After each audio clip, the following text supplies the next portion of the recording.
Good morning, everyone. Folks are slowly connecting and coming in, and my dogs just decided to run in the room. So excuse me if you hear craziness. My little ones are trying to get them out. Let's see here, share screen. I hope everyone slept well. I think depending on where you are, it might still be morning. Let's see here. Can you all see my screen here? Awesome. Thank you. I think everyone's connected. I can't see everyone now, but I think so. Once again, good morning, everyone. My name is Yvonne. I am here in Tohono O'odham and Yaqui territories, Uema territories, otherwise known as Tucson, Arizona. And I will be moderating today. I am a comadrita of the Sibling Collective, and I'm super excited to be here with you all. Let's get started. So here is one of the few last of our wellness series workshops. We want to say Tlasokamati Tonan Sintlali. We honor and acknowledge our presence on the ancestral territories of Indigenous peoples, including O'odham and Peepash Indian communities in the Salt River Valley. We also honor our relatives from across Turtle Island and Abayala in our intertribal urban environment. We respect migration as a human right and respect ecological knowledge sharing. The resilience and care by the indigenous peoples of these lands, waterways, birthing traditions, and food systems have sustained and nourished us all. The Siwapakli Collective was birthed in 2015 as community members answered the call of a grieving mother. We met up in coffee shops and started thinking of ways to heal ourselves. 13 original founding members gathered to plan our initial ancestral womb wellness gathering in 2016.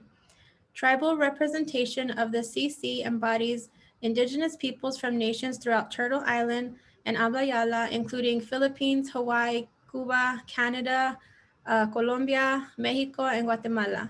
Current members span across Arizona, California, and South Dakota.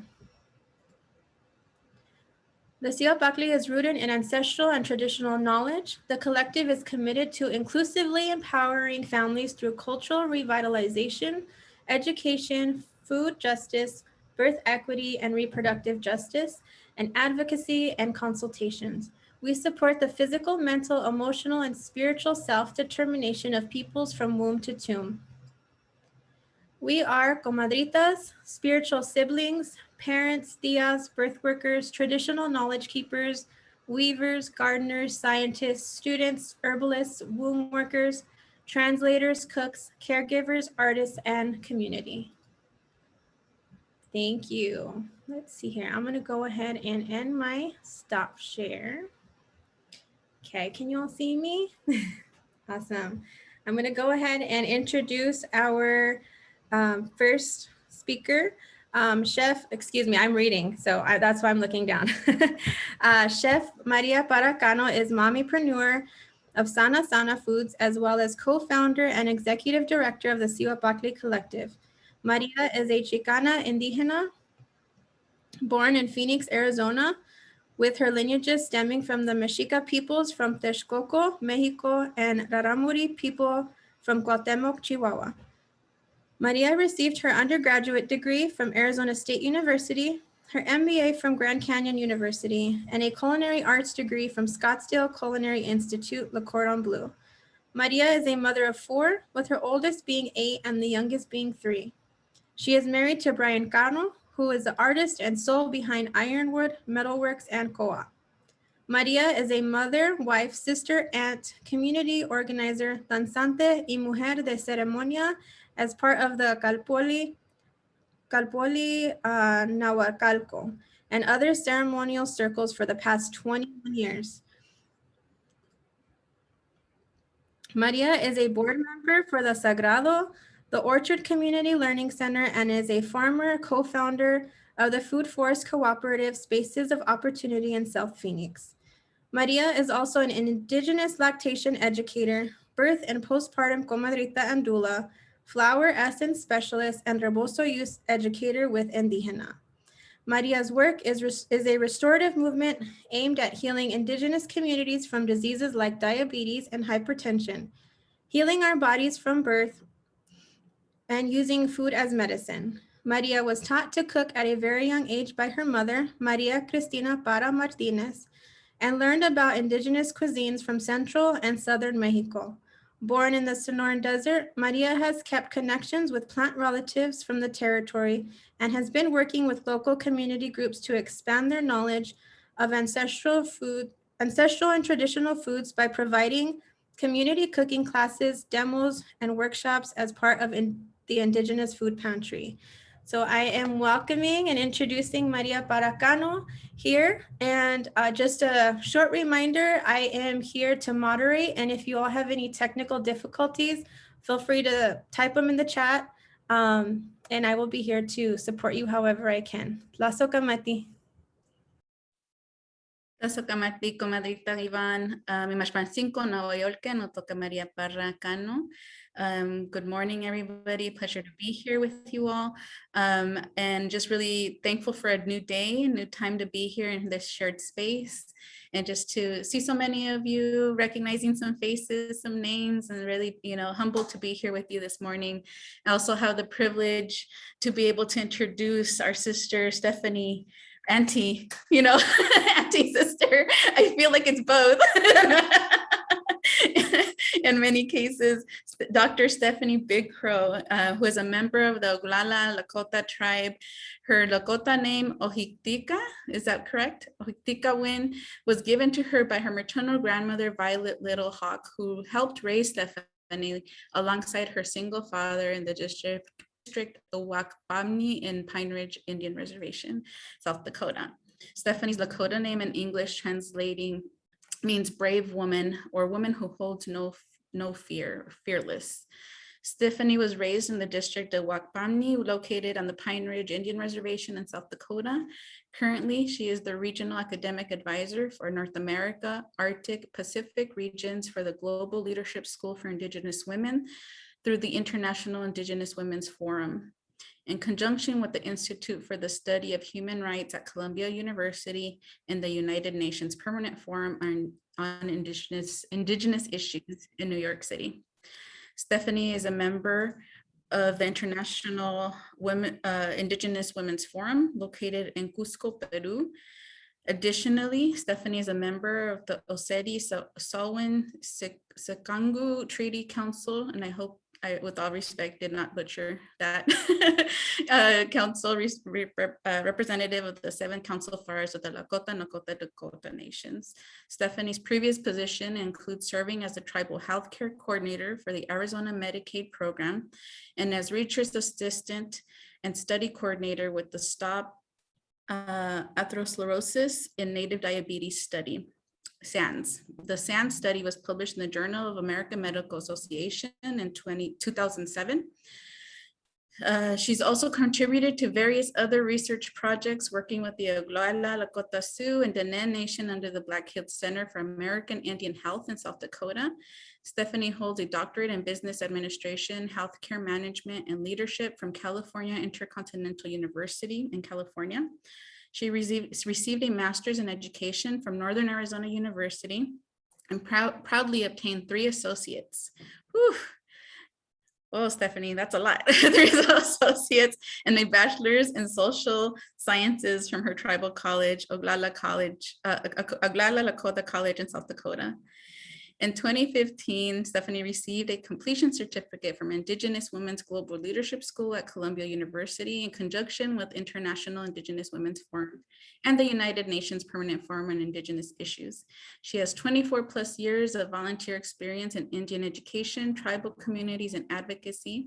And in 2015, Stephanie was elected to serve as co-chair of the North America Indigenous Peoples Caucus during the United Nations Permanent Forum on Indigenous Issues.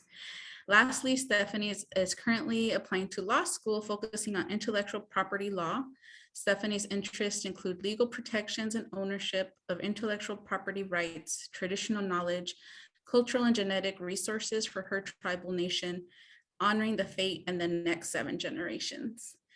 So I want to humbly welcome Stephanie, your family, your lineage, your elders, your ancestors with us here today. So thank you for being with us. And I'll hand it over to you, Stephanie, for any additional words and our opening prayer. Thank you. Wopila mashke Maria. Ihani mashte. Matakoye. It is customary for us to introduce ourselves in our Lakota language. So I greeted each of you and to say I acknowledge you as relatives and good morning. And thank you for allowing me to share this space.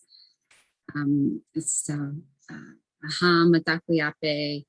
Stephanie Kangi Tanka Imachiape, ni Tioshpai, Metawaki, Oglala Lakota Hemakielo, Many Luzahan, Tawahi, Awatipi, Wakamani District, Pine Ridge, South Dakota, on Altipi. Ni Tioshpai is the Tetan Chinkala, ni Kangi Tanka Tioshpai is Wakamani District, Pine Ridge, Altipi, Imantaha. Chuzape, Chante Washde, Nape, Chuzape, Gesto. Just introduced, kind of reiterated what Mashke Maria has already shared. Thank you again. Just wanted to really give a deep sense of gratitude to my sisters here who have done excellent work in the community, and I'm very honored to just be a part of this forum and to share this space with everyone. Wopila Tanka Mashke for offering the essence of the sage. I believe you're burning. I myself will burn some on where I am, and I will just, if you will, allow me to just say a few words of just good blessing for this space and this energy that we will share today. So.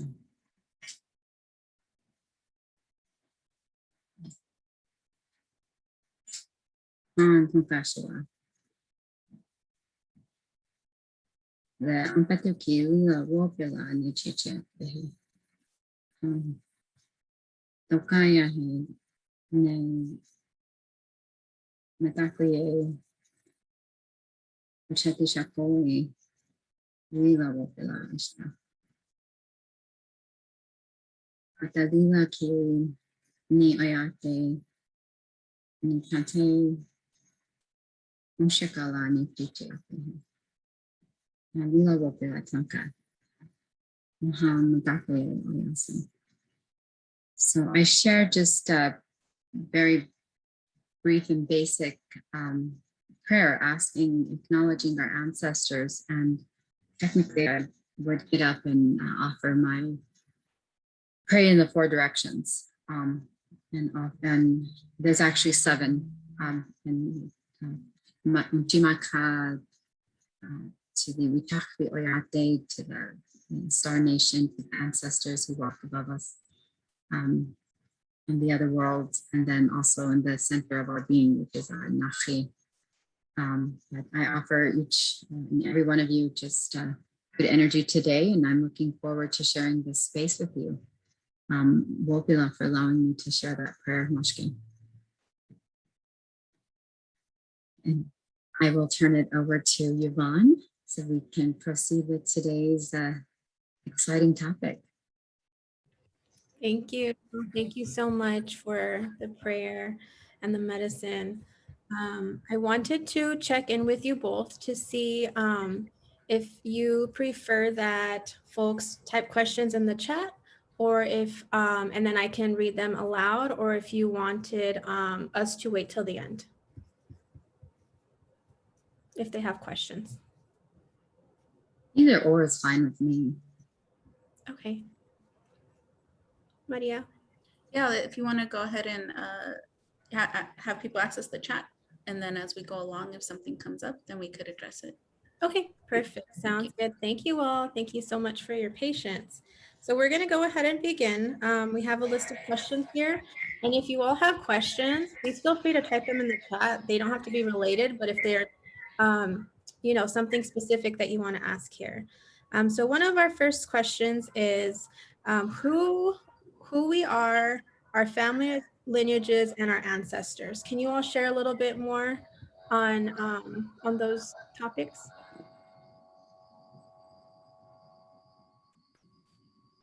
Sure, I'll go ahead and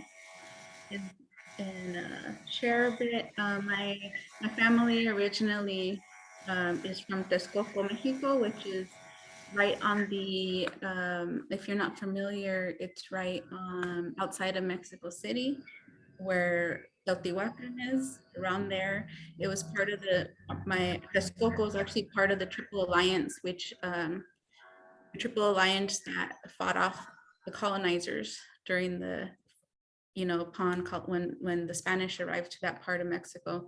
The Triple Alliance helped combat some of that, the opposition, the resistance during that time. And so Texcoco is also the lake that Lake Texcoco is where they say the founding of Mexico happened, you know, and so this is where my family is from. And so I just like to share a little bit about that and how, you know, that's my maternal side is Texcoco.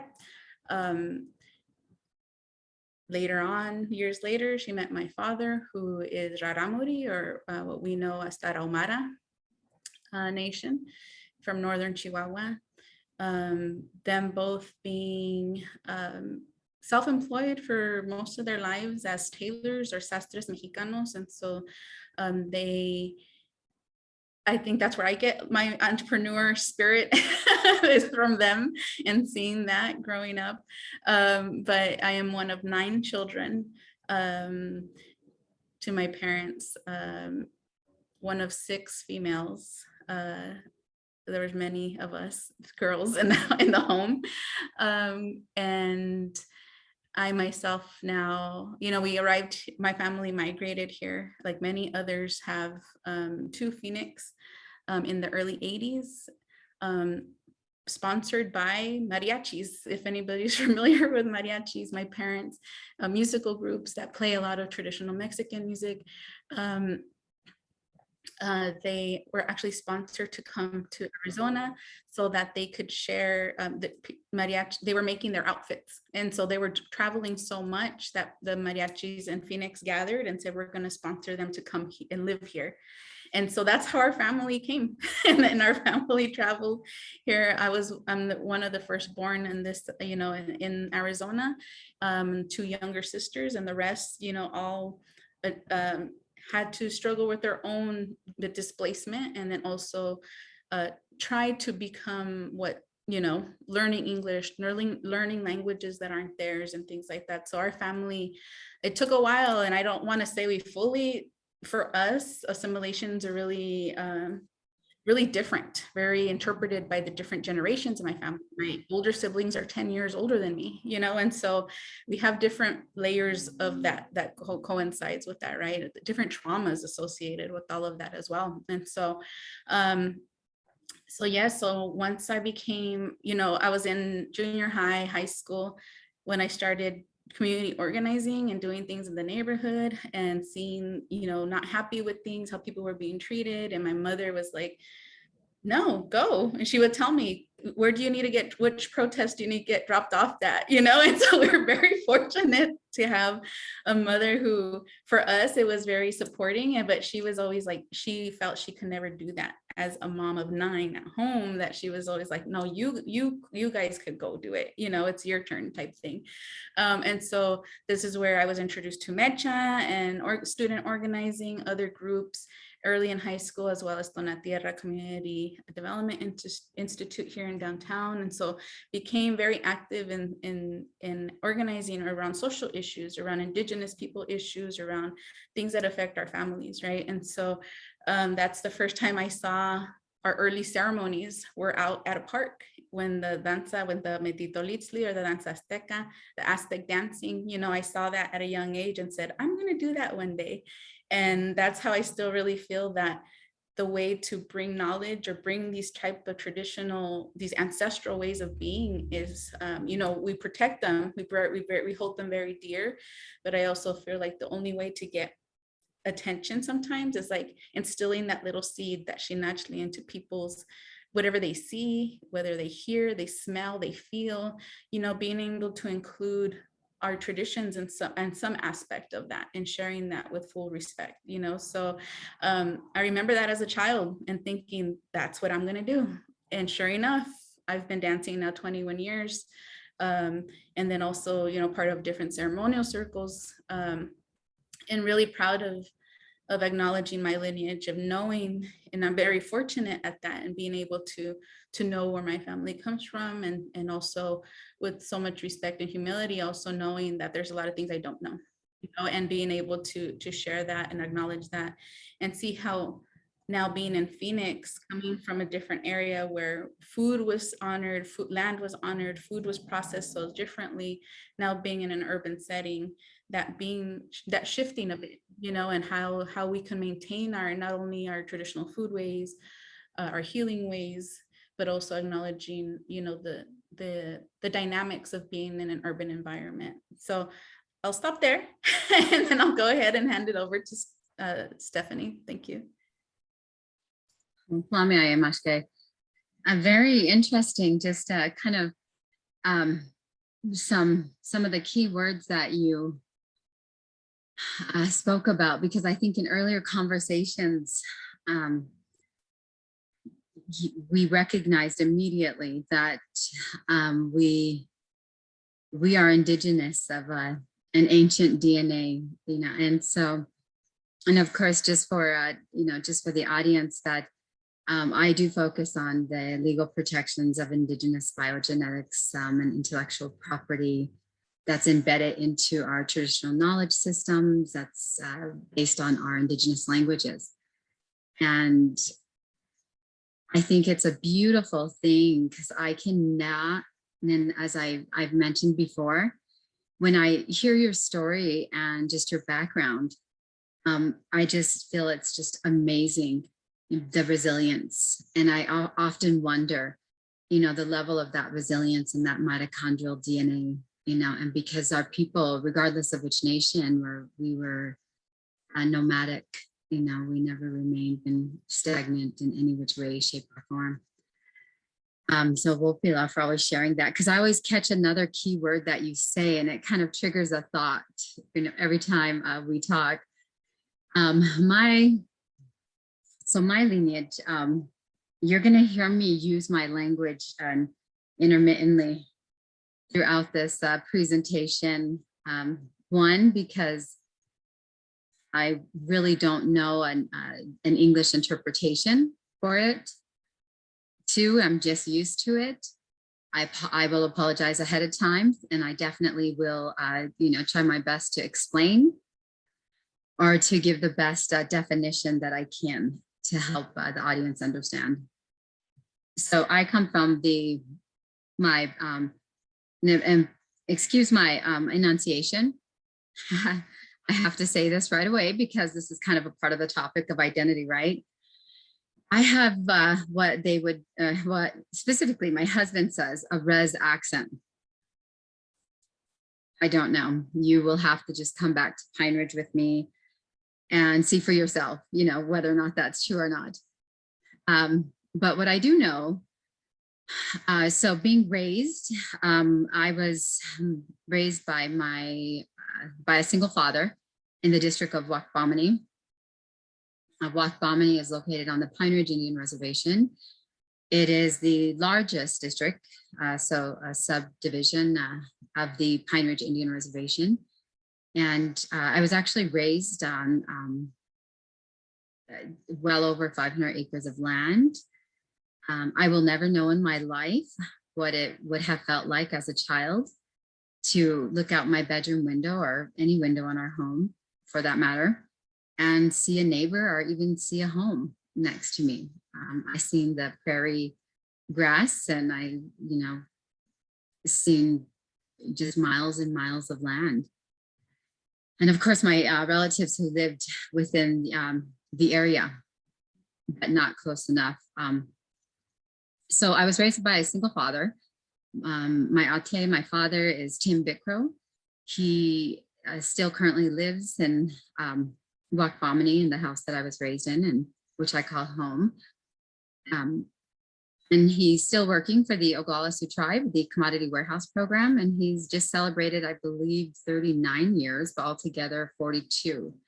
So he's been there as old as since I was born, basically. He comes from the Kari Tanka Tioshpaye. So we come from Chief Bickrow.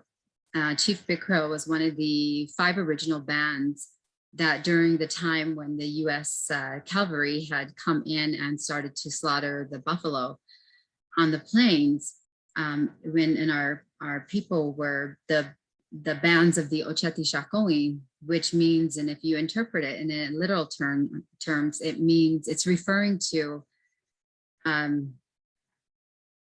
this fire pits in a way, or where a fire has been burned, that these are the 7 council fires of the Lakota, Dakota, and Nakota. And so under those council fires, then you have the subdivisions. And I belong to the Teton Lakota, to the Oglala, is the band that I was born to.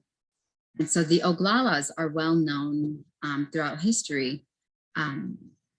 Many of that being that a lot of the chiefs and from Red Cloud to, well, he never really accepted to be the Nachab, but Crazy Horse to Tashonka which I am a descendant of both of Crazy Horse. That comes from my matrilineal side. So on my father's side, we come from Chief Kangi Tanka, which means Chief Bickrow. So he was one of the original 5 bands that are 5 Tioshpais, if you will, or Oshpais, bands to settle what is now known as the Pine Ridge Agency, aka the Pine Ridge Indian Reservation.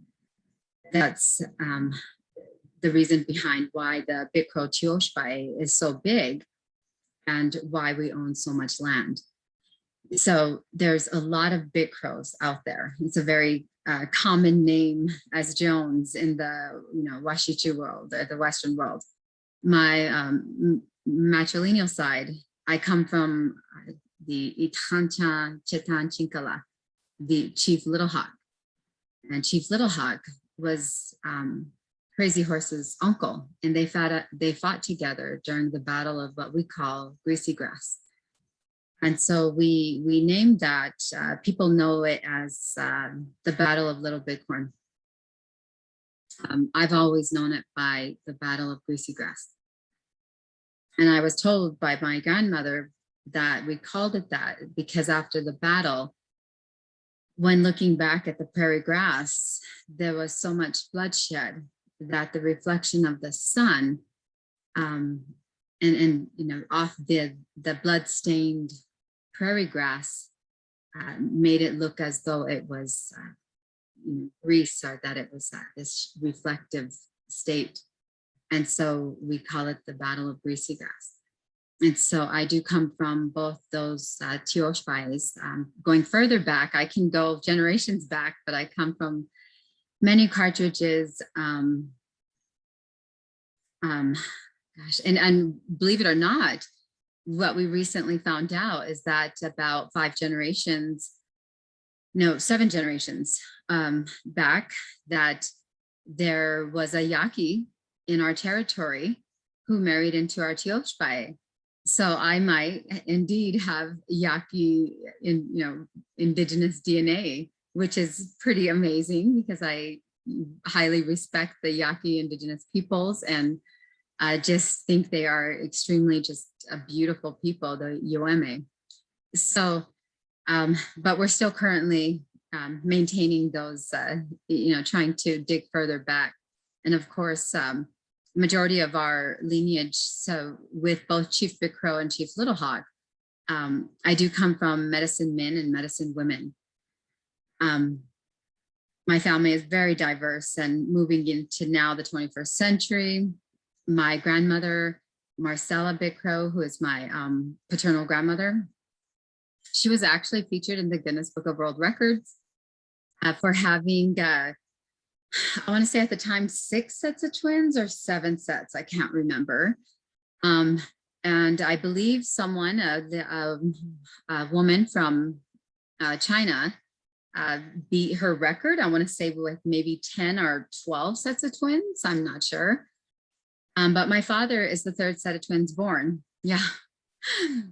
And then on top of that, so it was a total of 9 sets of twins and 6 singles.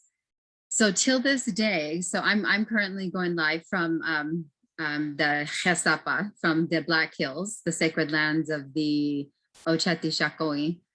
And till this day, if any of the big crows, say one of our aunts or uncles are in a hospital, and this past summer, one of my uncles ended up in the hospital, and because of these strict measures, due to COVID, the hospital would only allow 1 visitor per, hour or 2 hours. And the remaining, siblings showed up and held signs and in the parking lot, and like we make literally the front page, of the local newspapers, and it's funny because I think, growing up with that type of attention, I never understood why. And then my father gave me all these newspaper clippings, and one of them titled, they were so big, many thought that they were a gang. And I was like, whoa, but it was because there were 24 children and they had their own basketball team, baseball team. I think we even have a golf, I know where we were called Marcella's Angels. We have our own jerseys. All of us play basketball. I mean, it is, in fact, I ran into 16 of the Big Crow women at the softball field here in South Dakota, like a couple weeks back. And I'm like, wow, we should throw our own team in, might as well. So you can imagine, and then to even go beyond that, my grandfather, James Big Crow, his siblings just expand. And so when we talk about our Tioshbais and where we come from, I have to acknowledge my, Tuahe, my Tioshbai, my Oshbai. So there's certain levels of hierarchy that just define a subdivision of a unit, a family unit, a family of where we come from. And so now, having said all of that, so I spent my first 30 years actually here in South Dakota. Mind you, when I said I was raised in isolation, I was pretty much raised off the grid, running wild with the wolves. My best friends were the grasshoppers, and I had many attempts in trying to catch prairie dogs. Unfortunately, I was not fast enough. But I grew up with the lands and, Mother Nature, and just running as wild as can be through the prairie. And the area I grew up, it is a very beautiful area. And we do have a creek that runs through it. The wolves cross through it. But it definitely gave me a different perspective on life. When I was young, I used to look at the city lights, city, meaning Pine Ridge, and just wish to go into Pine Ridge. So my father kept us at home during the school year. Once a month, we were allowed to get off in the town of Pine Ridge or take the bus, because our school was like 3 miles away, which I think wasn't fair. So we were like Little House on the Prairie, the little Laura Ingalls Wilder, I can't remember her name, but so it was really, for me, just being raised in that segregation, and I shouldn't use the word segregation, just being segregated, I guess, in general.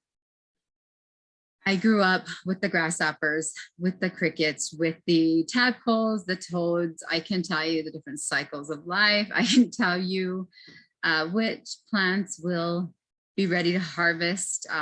So there was a lot that I learned, but there was a lot that I also didn't learn.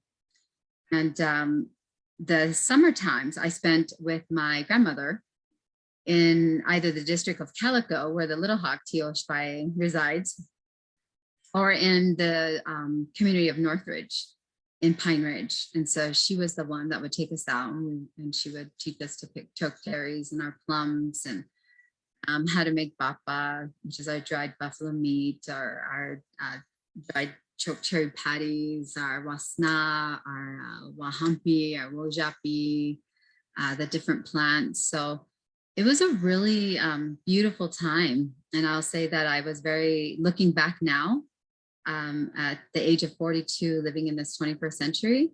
When I go home now, technology has done so much to our communities, that I believe it causes it aids to this digital divide, and it aids to this division of, or this confusion of identity. And so I often look back and I reflect on my life, and I think how fortunate I was to have been so removed.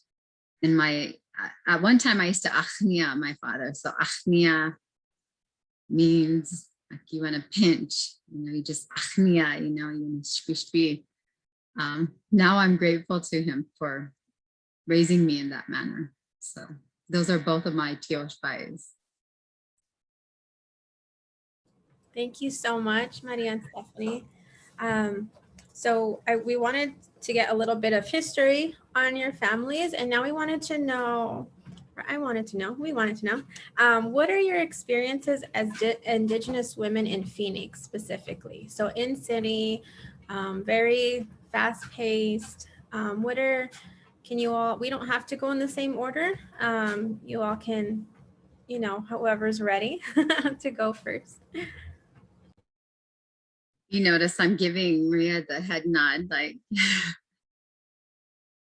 the lips.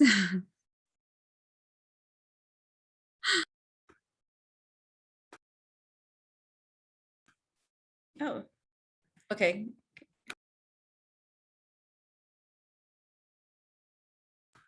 Now? For some reason, okay, sorry, technology. My computer's like, it's froze on me, but okay. Well, thank you. So for me, I spent many years, luckily, my experience is a little different, for us, it was very much learning. I grew up in the time in downtown Phoenix. I grew up in the Barrio Garfield, which a lot of people, is really different now with gentrification and all the changes in the area. But I grew up there amongst the homeboys, I was out at the park, hanging out with them. Reformed somewhat chola, in my in my age now, but that's how I grew up. I grew up around the homeboys, growing up, outside.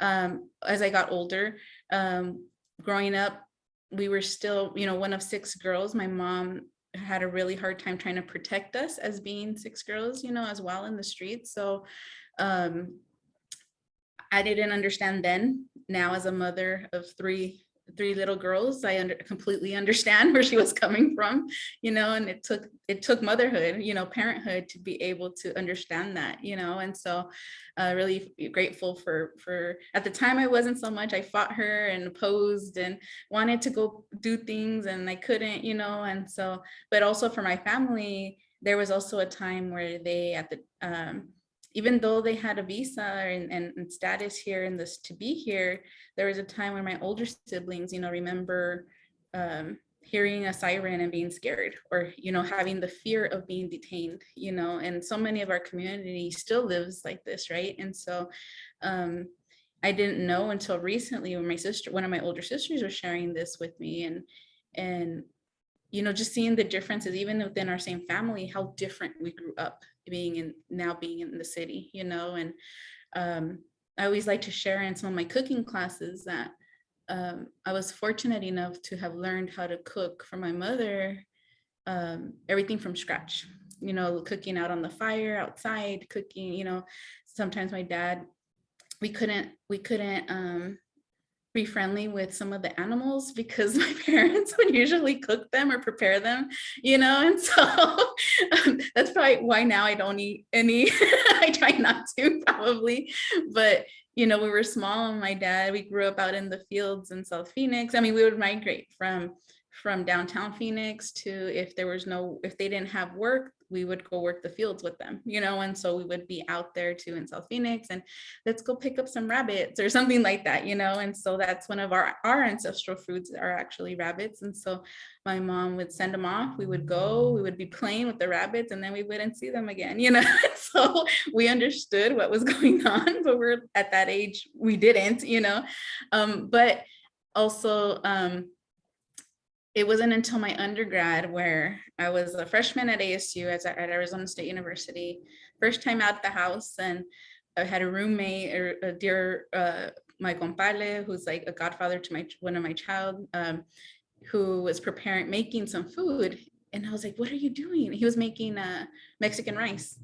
And he was using a can of tomato sauce. And I was very naive to where I didn't know it came in a can, because we wouldn't use the canned goods, you know, at the time. And so I was thinking, that's not how you make it. You're going to mess it up, you know? And so, it was interesting, you know, and seeing how that dynamic, and even how food at the time wasn't, we were spoiled in a sense to where we had my mom, you know, and my mom was there to be able to do that. And I don't know how she did it for so many, because now, again, with my children, different times, pace has been different for us too, you know, I'm sure. That was the early 80s, and now it's hard, you know, so I completely understand. And I also know survival mode, you know, and people having what they can and using what they have. And you know, I could go off on a different tangent with our food system, but and how that's contributed to our health, you know, in general as Indigenous peoples across the continent, but that's a whole other topic. And so, but that being very much part of my story and my healing, and being able to be here with you all, and being able to heal my body after having children in that way.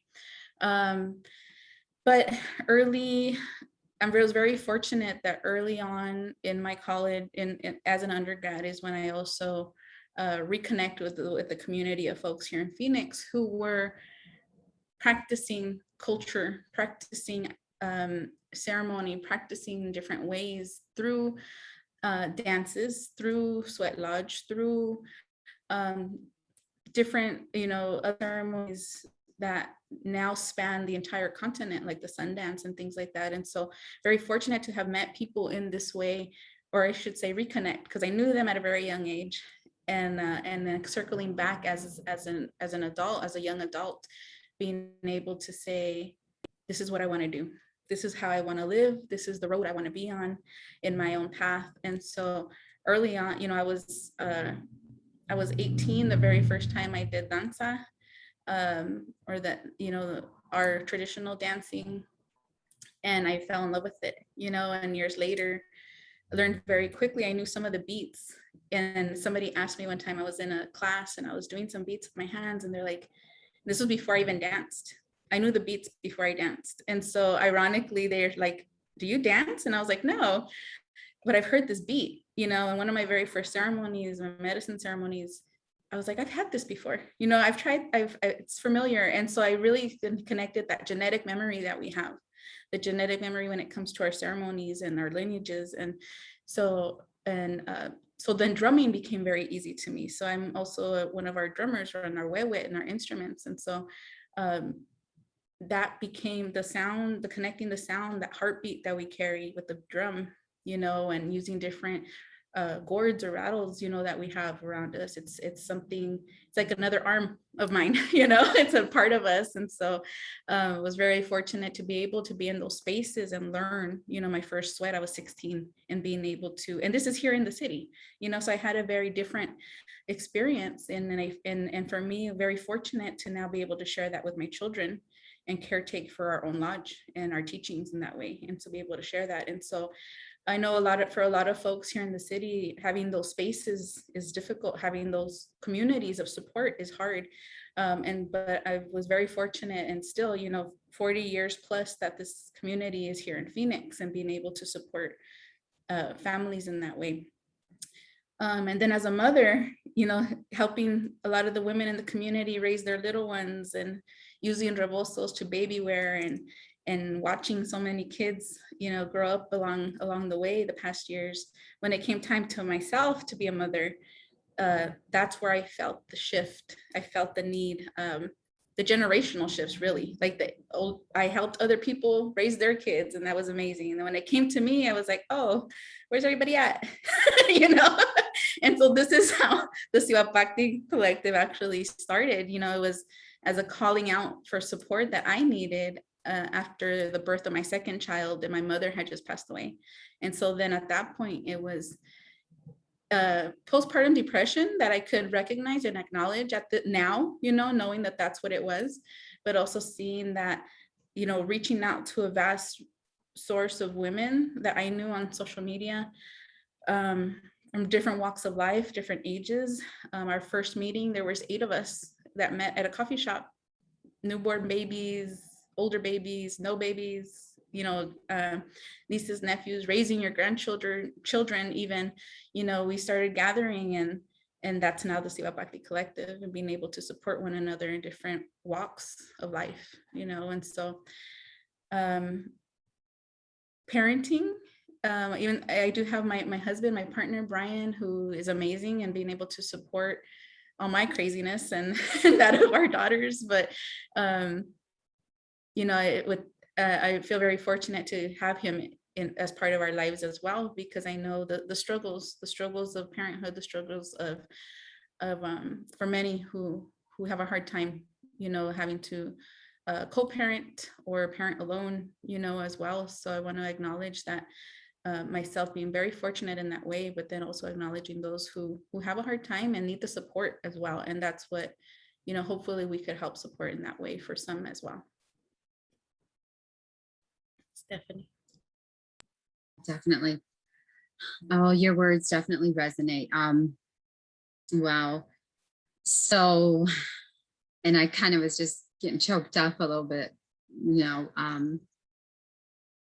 because there's so much we share, even though we grew up entirely different. And I'm so grateful for this space, and just us, you know, as Indigenous, you know, women coming together to share this space and to share these backgrounds, because I see such a divide. And so when I say, you know, that I'm grateful for my father and my grandmother, I am extremely grateful.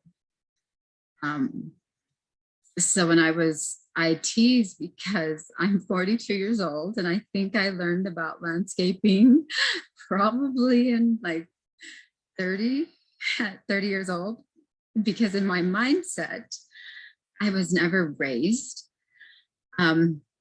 We don't use pesticides or anything. Now I'm forced to do that in our place here in the Black Hills. And I'm trying to look for organic ways, because I didn't know that concept. And we don't believe in killing our plant nation relatives. We have no right, you know, we're sharing the space with them. So needless to say, growing up in isolation, what it did for me was, one, I became very close with Mother Earth, you know, learned from the land, loved to collect frogs, loved to run with the prairie dogs, chase the grasshoppers. And at that time, the prairie grass was, well, at least I want to say 4 to 6, you know, about 4 to 5 feet. It was just, you know, probably the shortest is what it is now, probably 2 to 3 feet. Climate change has really impacted that. The winters were long. We had a lot of snow. Where I grew up, there's no gravel on our road.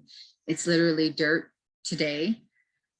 So needless to say, I can drive in any type of weather, and I do not need 4-wheel drive. And I know every little trick that you can imagine to, you know, navigating or just getting us out of, you know, of snow or mud or whatnot. My father was just, he had a strong sense of fortitude. You know, he has a high school education, never went beyond that, served in the military, boxed in the military.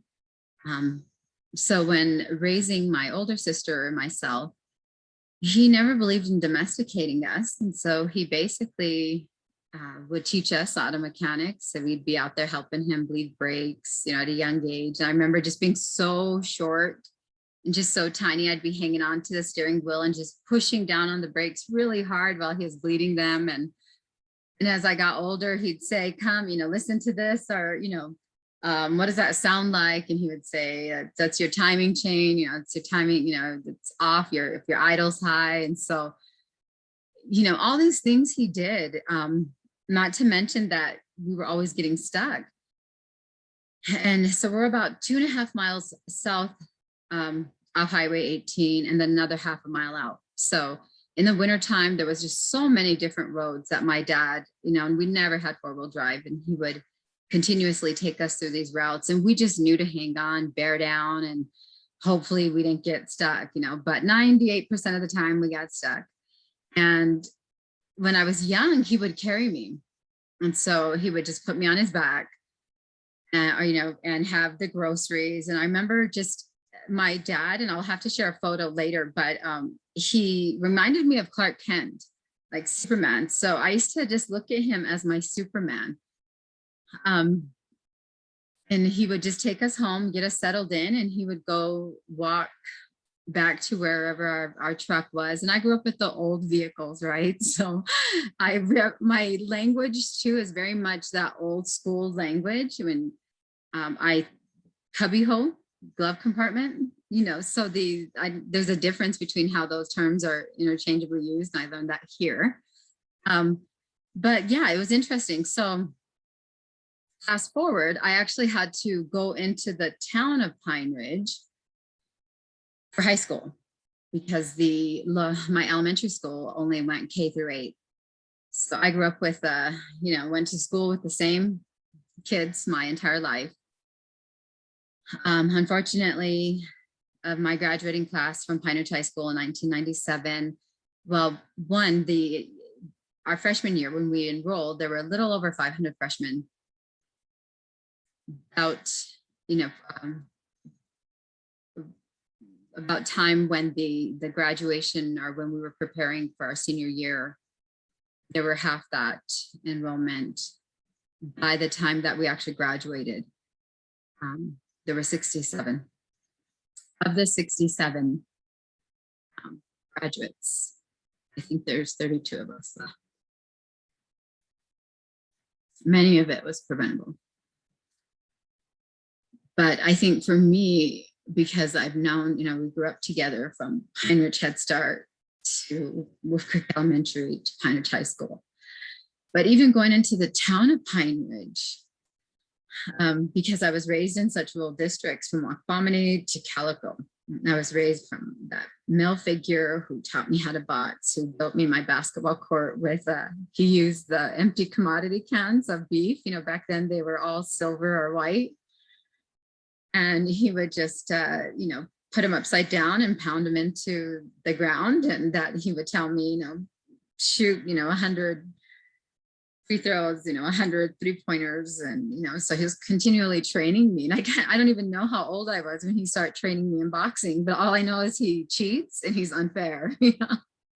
So till this day, we laugh about it because by the age of 13, I literally had a rawhide face. I could take any punch. And that's when I start really achniyaing my dad, because I wanted to go into the city. It was like, why can't we spend a night in Pine Ridge? Why can't we spend a night with our friends? You know, no one was allowed to come out. We weren't allowed to spend time in Pine Ridge. Anytime we did go in town, and if we were, you know, at a relative's or, and then, you know, where alcohol, you know, came into the picture, my dad would come and get us. And he was kind of like that Dukes of Hazzard, right?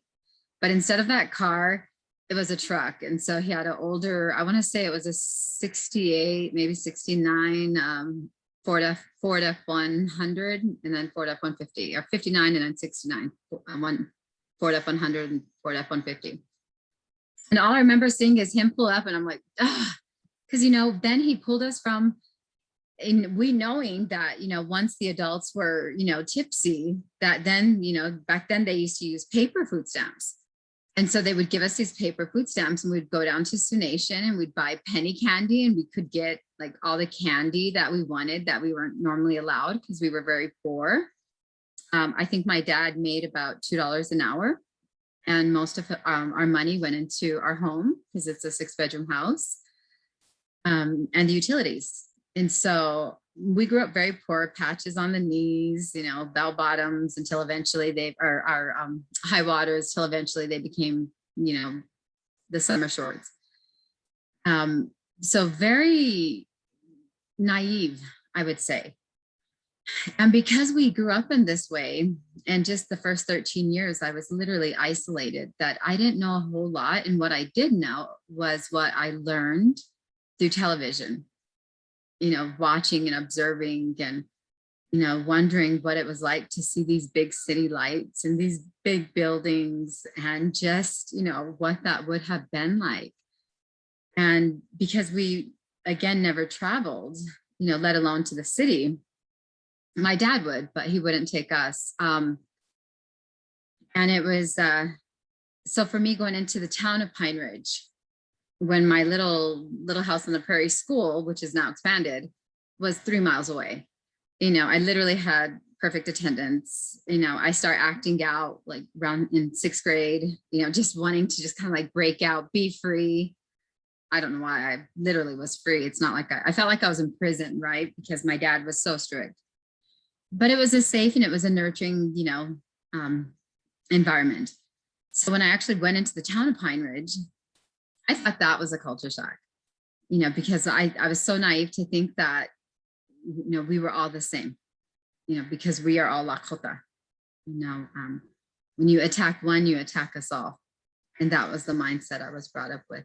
So I had these strong, you know, traditional teachings, and then just watching and being raised amongst my society and seeing all of the old ones demonstrate that through their characteristics, through their actions, through their behaviors. There were certain things that we learned that were never verbally even spoken to us, but that we innately knew. And to this day, we know.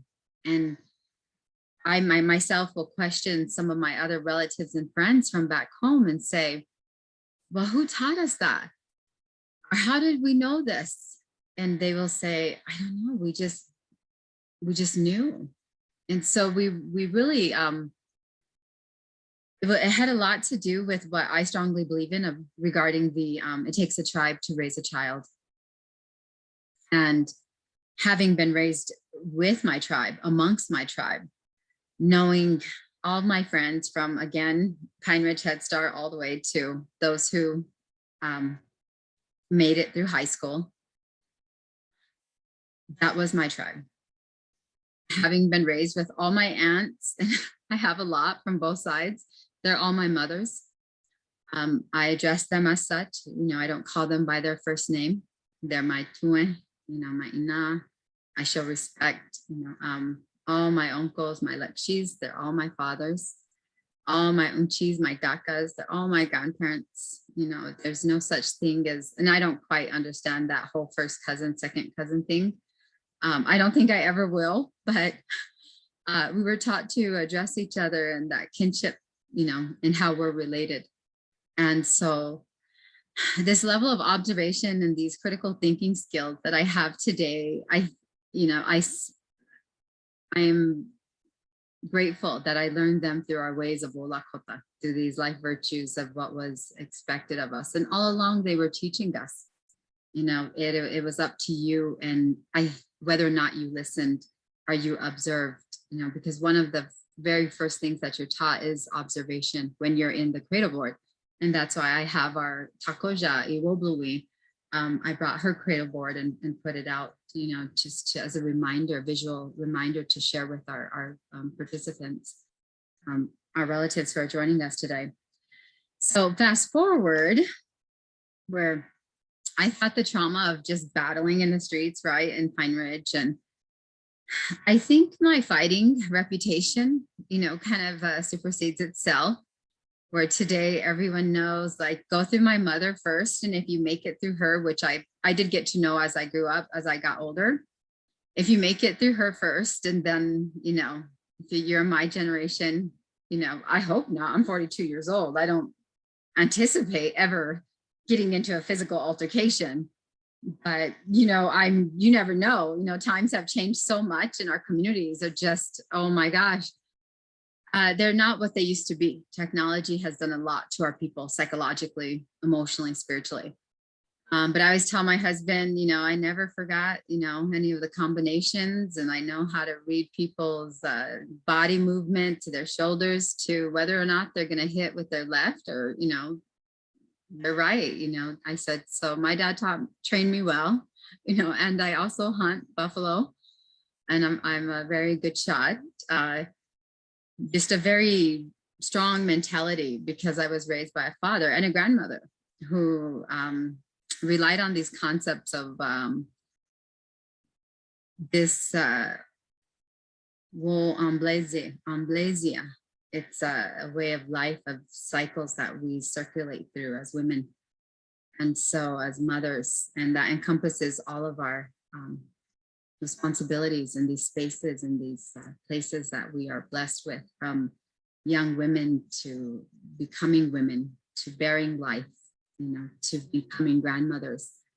And so as a grandmother now today, I'm grateful for my father and my grandmother and the way that they raised me. Now, having said that,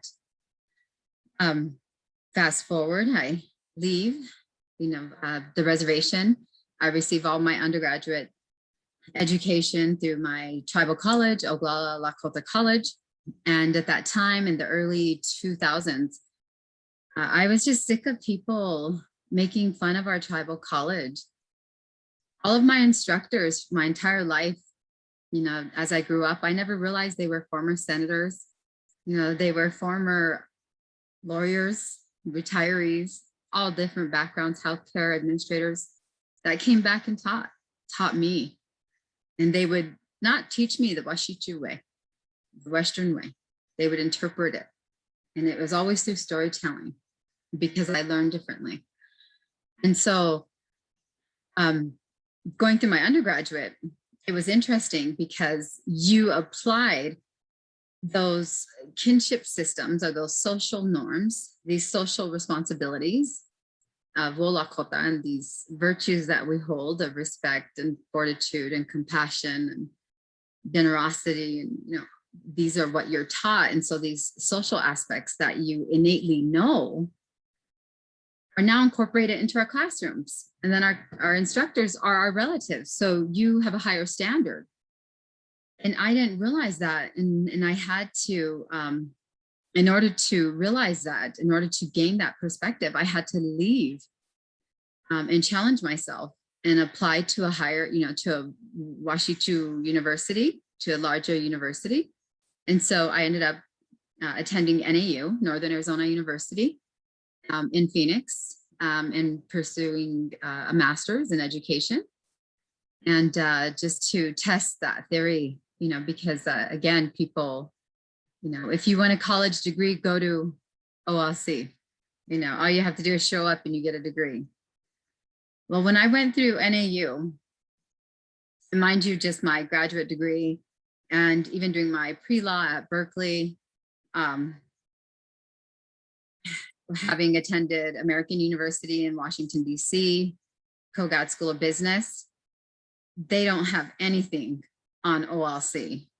You know, our instructors lay down the standards, and they're at a higher set of standards than what society expects, because this is based on these concepts, this process of a sense of order, a sense of spiritual recognition of our interrelationships, of who we are in our humanness, in this physical form, and in these spiritual elements, these ways of voksape, of knowledge that we know, of these social norms that we acknowledge.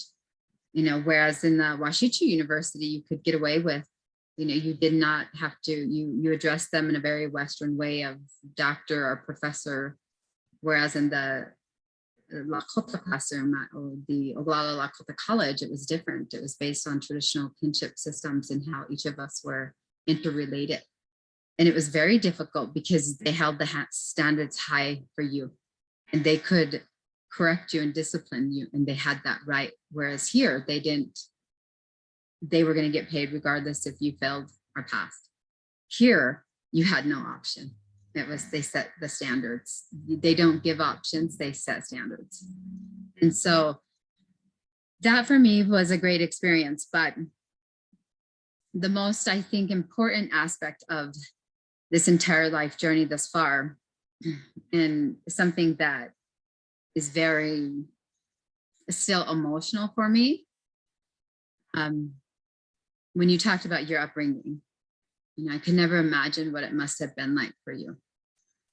You know, to see that world vastly change around you, when I can go home right now, this very moment, and nothing has changed.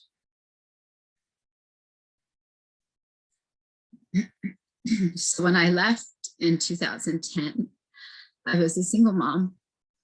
I had, you know, had two young ones, Wowokia Sheila, my son, who's now 23, and my daughter, Tapewi, who's 21. At the time, they were young, and something inside of me told me I needed to leave this space and to challenge myself, that I wanted more, I wanted better.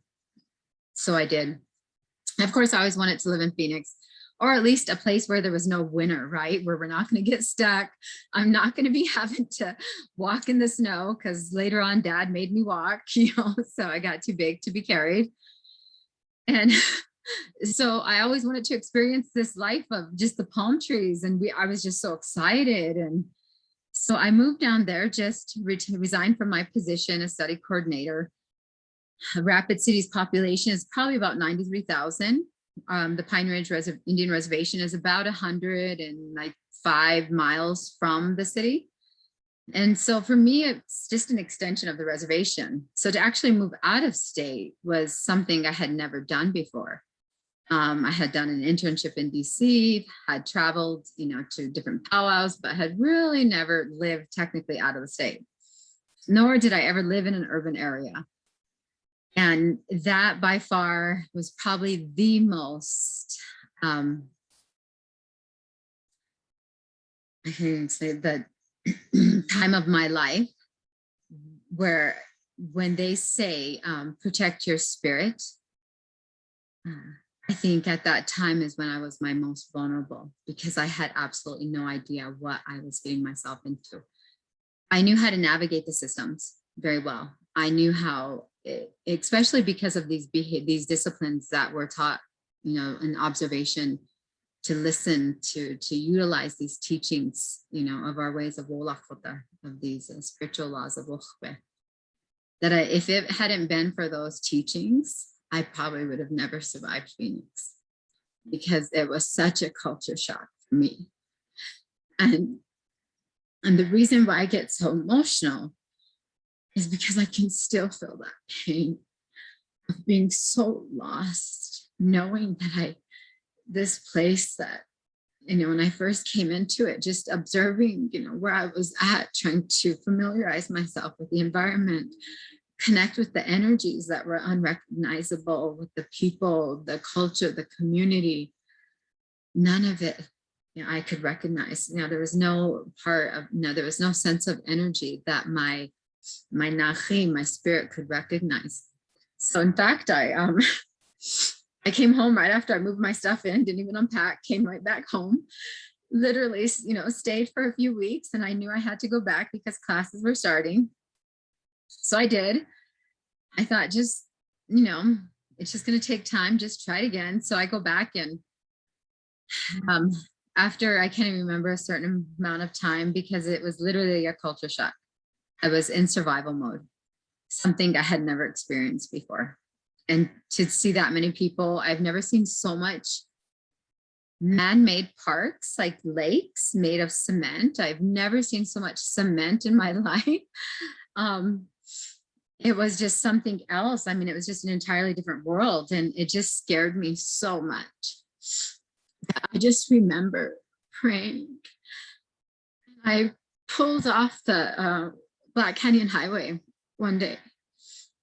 And I called my uncle, my Lakshi, Wilmer Mastiff, who I Sundance with, and I grew up with, and I was crying so hard I could barely get my words out. And all I remember is just saying, Lakshi, this place is different. It's these people, they're different. I don't belong here. I don't fit in here. I said this, I feel like my spirit's breaking being here. And I just cried, and I was trying to catch my breath. And he was telling me, just to calm down, Tonja, breathe, And as I was trying to tell him, mind you, after just crying and just barely catching my breath, I'd asked, I knew I had to gain permission to come home because I was gifted with a scholarship, for my master's. And I did not want to wakuza myself, to bring harm to myself, to be ungrateful, to jinx yourself almost, because then the spirits will teach you a lesson, they will, because you're showing this sense of being ungrateful. And so I knew I had to seek permission from my elders. Desperately try. So as I was talking to him, I was just crying, and I remember he was like, Tonja, what's here for you? And I was like, I kind of sucked up my, what do you mean what's here for me? I said, in my mind, I couldn't understand that response. I said, my people are my way of life, everything I've known my entire life. Like, what do you mean? I'm my people of what my family, I couldn't conceive that question. And he just kept going on to say that I don't belong here. Meaning Pine Ridge, that there was nothing more that I could take from there. That I've been, I've been given and shown and guided, my entire life there. And that it'll always be there. That I can, come home anytime, but it's not going anywhere. And so he said it in a more fashion where I heard him. I didn't like what he had to say. I was achniaing him, but I knew better. And he just said that, I had outgrown there. And that for whatever reason, I followed my spirit, my nafi, and it took me to where I was at for that purpose, and that there was much more ahead, and that no matter where I'm at, no matter, whether it's Phoenix or Japan, or that, the people, the Oyate, I hold them in my heart, and vice versa, they hold me in their heart, that we are a part of each other, that we are of the same, that we are spiritual people, and that we will always have that infinite connection.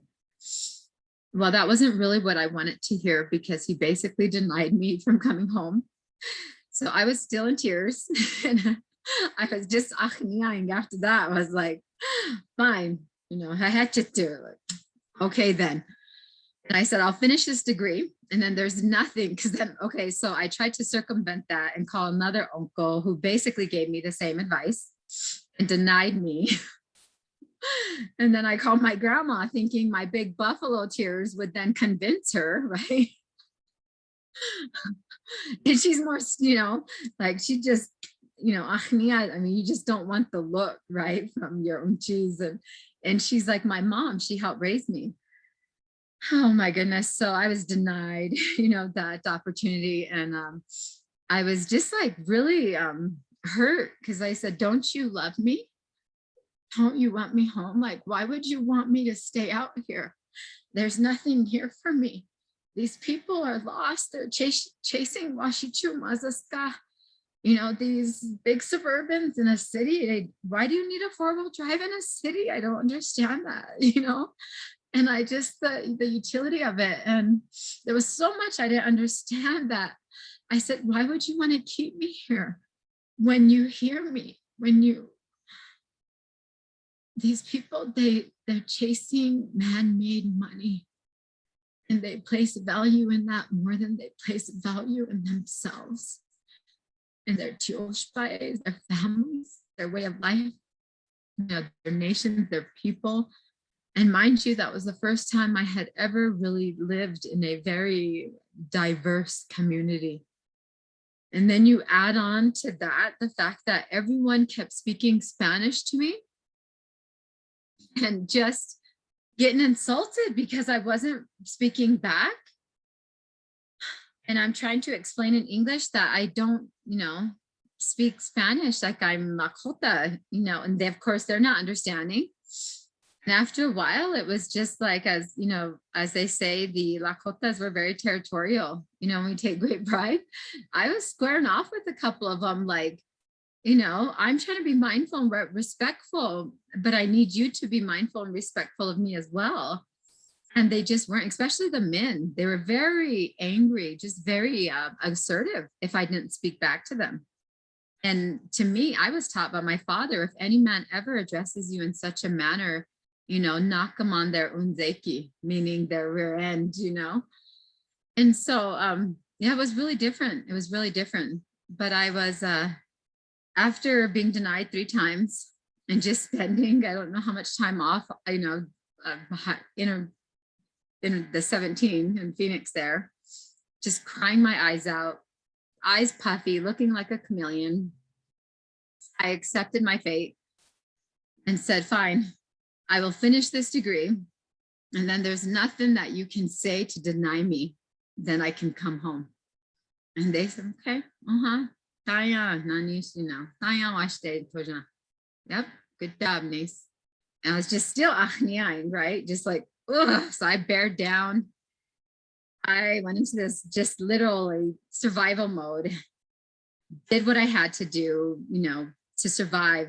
Finally, it took 6 months to get, to gain employment, worked my way up, worked through my classes, that area in itself, because I was taught to not be so flamboyant or speak out, or to, especially like how I am today, that would have never been accepted in my community, because you're taught to not be as outspoken or flamboyant, or to bring that attention or call that attention to yourself.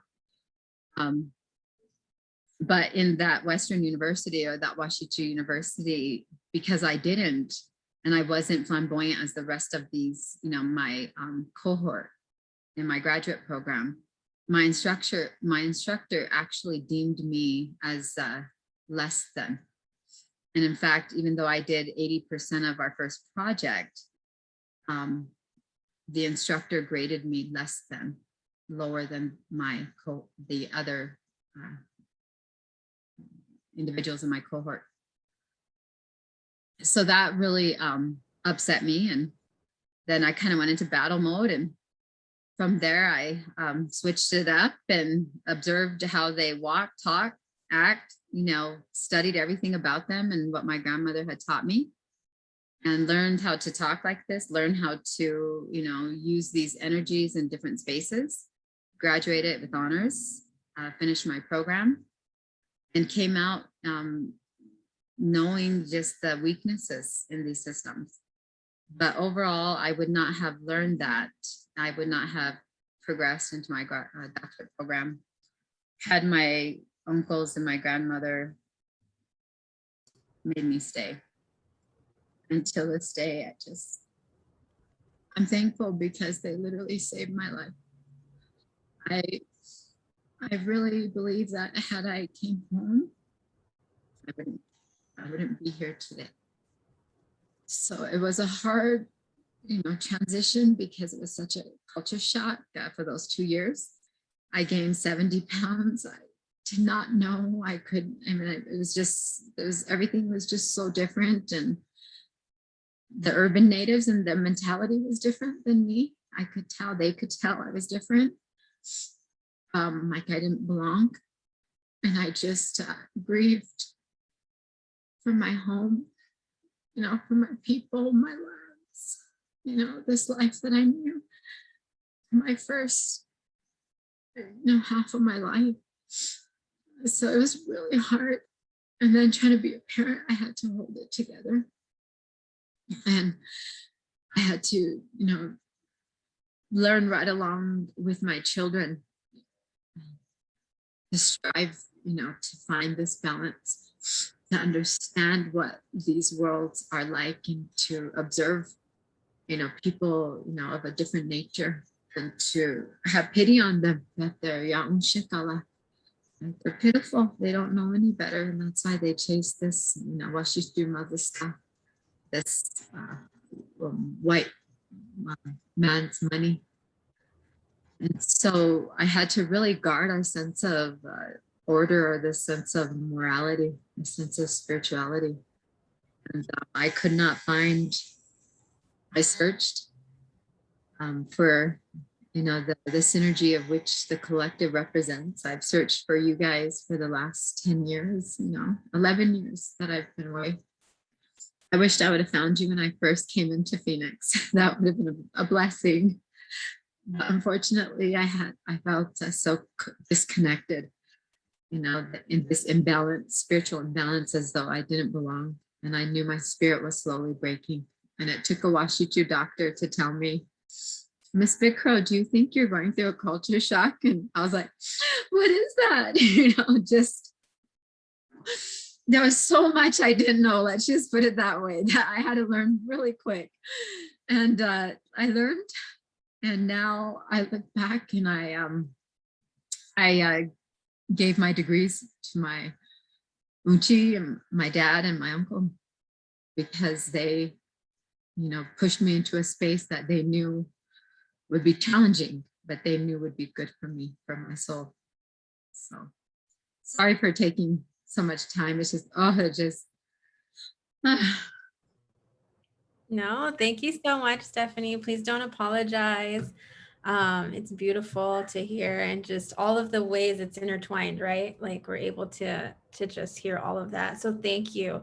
I wanted to do a time check. We're at 11:27, and I have one more question, but I wanted to see, y'all are shy. Y'all need to put some questions up in the chat.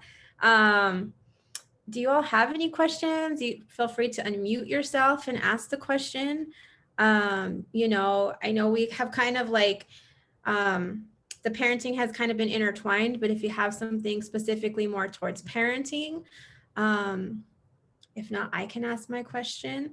I do want to let you all know that at 11:45, we will be doing a ancestral meditation. So we do have some time if you have questions. Anyone want to unmute?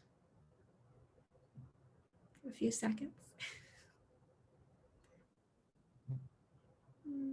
No, okay. So I don't see anyone. If you do, raise your hand. Let me know. So one of my last questions here is, I know that in all of the conversations and sharing, you all have shared some of your connection and maintenance of spirituality and grounding. What advice do you have for those families who don't have those connections to their homeland and spirituality as parents and as raising future ancestors?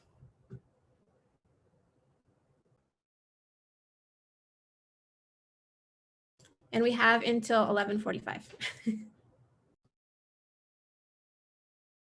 Oh, you're muted. Oh, yes, I have to unmute you. I'm so sorry. You told me that earlier. Sorry. Oh my goodness, it's not letting me unmute you. Let me see. Hold on. Do you hear me? I can hear you now. Okay, there you go. All right, so I just had to hold down the space bar. For some reason, my computer's acting up. But so let's see. So being away from my ancestral lands, I've been very fortunate to have created relationships with communities here and being in Autumn territory. I grew up actually also going to Guadalupe, Montejo M. So I felt like I grew up there as well.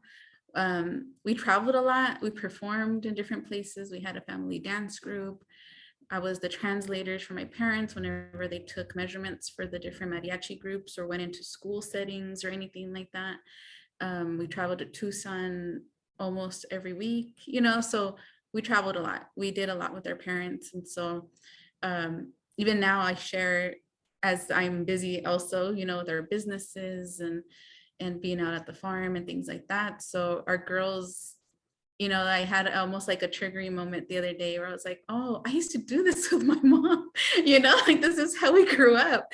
And I just had them eating something, like we were just eating in the truck or something, and I was like, that's how we grew up, going out to different places, and that's how we would eat, but so for me, what's been really important is being able to sustain a lot of the teachings, relationships with elders I was able to make or create relationships with different folks here. My mom passed away in 2014 unexpectedly. And so I was just very fortunate to, even after her passing, relearn or reconnect with a lot of the stuff she had shared with us, like the way we grew up. My father, he's still alive. I feel like we were raised by a single mother though, because he was there physically, but he was also, as many of our relatives, he suffered from alcoholism well into my, when I left for college, I left mainly because of that, and so, which is similar to so many of our relatives, right? And so now seeing him he's older, he's in his 70s. I have a different respect for him now that he's in that phase of his life. But also obviously miss my mother and her teachings and the way she supported all of the children. She treated us all. She was able to hold all of us in that time. So now being a mother of my oldest is 8, my youngest is 3, and being able to continue with the story sharing, storytelling and telling stories about our ancestors, or maybe different phases of the seasons, or even our relationship with land, our relationship with water. And so for me, it's really important for our daughters to know where they come from, as well as make their own connections with the territory we're in. So even like I mentioned, being out at the farm, I tell them, okay, we're gonna go out to the farm. My girls love wearing boots, so they're like, okay, I'm putting on my cowgirl boots and like getting a hat, and we're gonna go out there. And I just let them run around, let them play. We talk about plants, we talk about what animals we see, what insects. And so our girls aren't, they pick up the insects. They're not afraid of them. They're just like, oh, what is this? Is this a caterpillar, Mom? And other times people wouldn't be like that. And so I'm really fortunate, even for Brian, my husband, he tells, I tell him, how do you feel being a girl dad, having all girls? And he's like, oh, they're going to know how to change their oil. They're going to know how to hunt, and they're going to know how to do things too, because for him, he was raised learning from his family, who is from Tornillo, Texas, but they are Raramuri as well, from northern Mexico. And so he was raised out on farmlands in Colorado as well. And so he knows how to, his memories are of hunting. And so we talk to our girls about, each of them, their names. What do their traditional names mean? We all named them in our Nahuatl language, so they all have a meaning. We talked to them about the day they were born, acknowledging their birth story with them. And so we also offered on their first birthday, or around close to their first birthday, offered their naming ceremony for them to be able to acknowledge and teach them. And with that came the piercing of their ears. So we tried to provide them with as much of the tradition or the culture in different phases of their life. And then also with their names is, my youngest one just started preschool. At home, her name is Tonalitzli Mitotiani. And so what that means is the obsidian sun dancer. And so, and then at home, her sisters, gave her a short name of Tonali, which is the sun. It's related, right? And I asked her, what do you want your teacher to call you? She says, Tonalitzli.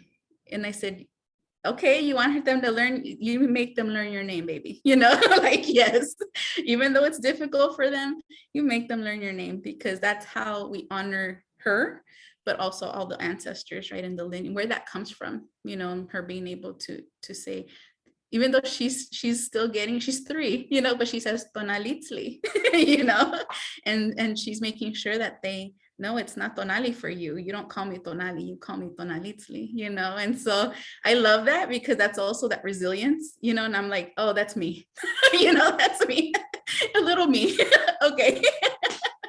But it's been really important to, even though, you know, especially during the pandemic, we're not as involved ceremonially with a lot of circles right now. And so we still maintain our home fire, our altar. We sing songs with them, you know, we teach them things. We still, you know, like I mentioned, our lodge, we still have our fire there. We try to go out there and at least to clean up, maintenance, do, and offer songs, light that fire and be able to offer songs as a family. And obviously those who feel comfortable from the collective are welcome to come join us as well. So it just depends on people's comfort levels right now. But as a family, you know, we try to make efforts to integrate our spirit, our fires, our medicines as much as possible in everything we do. And so for us, there's no distinction really. It's just, we're just spiritual people. We're a spiritual family, and our children are learning. And so I think for me, you know, like we mentioned at the beginning, we're intertribal. You know, our collective is intertribal. We're open to community sharing and traditional knowledge sharing in a respectful way, honoring the lineages, honoring the teachings. And so for us, it's also making it a point that, you know, during this pandemic, we've also traveled out to different sites, you know, we wanting to teach our girls about, you know, we traveled to Bryce Canyon, we went to Colorado to visit family up there. Living out of our little RV and traveling that way. But we also made it a point to let our girls know, if we stopped at a national park, we also informed them of whose land that is, you know, whose traditional territory that is, and sharing with them that, you know, it's this now, but before, you know, and there's still people that come from this territory that live, and they might live somewhere else.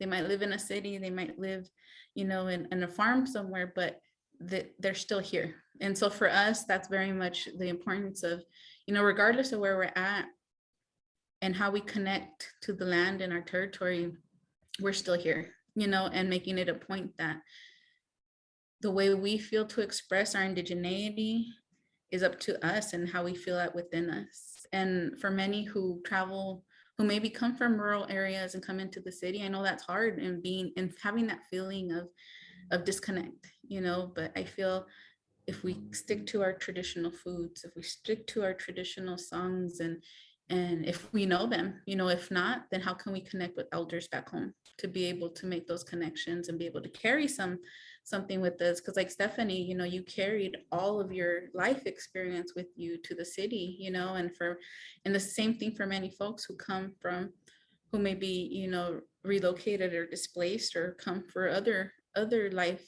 cycles, you know. But it's really important to try to and to me it sounds like, you know, it's just integrating ceremony, and it seems like it's so easy, but I know it's not, you know. So I also want to acknowledge that, you know, it's hard for folks not to have access to your indigenous foods, to your medicines, and to things, to the ceremonies. And so part of me also feels like we're in this like restorative revolution when it comes to culture, when it comes to land, and seeing that our people being proud of who they are as indigenous people, where no matter where you're at, and being able to be uplifted in a way, to know that you're not alone. You're not alone in your isolation right now. You're not alone in your healing process. You're not alone in your walks of life. And so yeah, I think that's pretty much all I wanted to share for that. Thank you. Thank you. We have 2 questions. Would you like me to read them now, Stephanie, before you respond? Okay.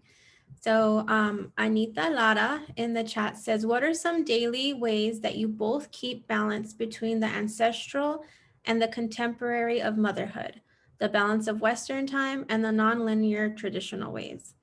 And Jacqueline says, just yesterday, I was noticing that even the way my youngest is experiencing the world is so different from my first child. What differences do you notice with your children who are experiencing growing up as urban Indigenous people? I can definitely answer to Jacqueline's question very well. As Mashke Maria was mentioning, that these are different times we're in. And I will say that, you know, raising my children as a single mother for 12 years was normal for me. So I did everything my father had done for me because he did protect us and provide a good life for us. So I did the same for them. And but what I did understand, especially having gone through that experience of, you know, leaving my lands, going into this Western world, not knowing what landscaping was. There were so many things. I was just so naive that you're just not taught. They don't exist in our world. And I knew that I needed to teach my children how to balance, or if there is a balance between these two worlds. So while I was raising them, I was actually learning along with them. And I would tell them, and I would say, I don't use that mama card of just because I'm, you know, the mom that you listen to me. Of course, you know, that's done out of respect, but, you know, I don't use the concept of I'm the mom. You know, I taught them that we're all equal, that you chose me as these young Wakanyas before you even came into Mother Earth. And when you chose me to be your mother, it was the most humbling gift you could have given me. And in return, you know, I now accept this heightened role of motherhood. And it is sacred. And now my innate cultural and spiritual responsibilities are to guide you, to nurture your human bodies and to guide your spirits. And so between, you know, over their 12 and a half, almost 13 years that I was a single mom, I was learning along with them. And I tried my best to balance between two worlds. They did violin. They took violin lessons. At the same time, we sang, they had hand drums, and we sang at the drum. I'm a Wichagakawi. I can sing our songs. When they did mixed martial arts and they started with judo, you know, I was teaching them boxing and I sat on the board of directors. One of the first things I would do is just play our songs and ask them to, what type of song is this? Teach them the honor beats.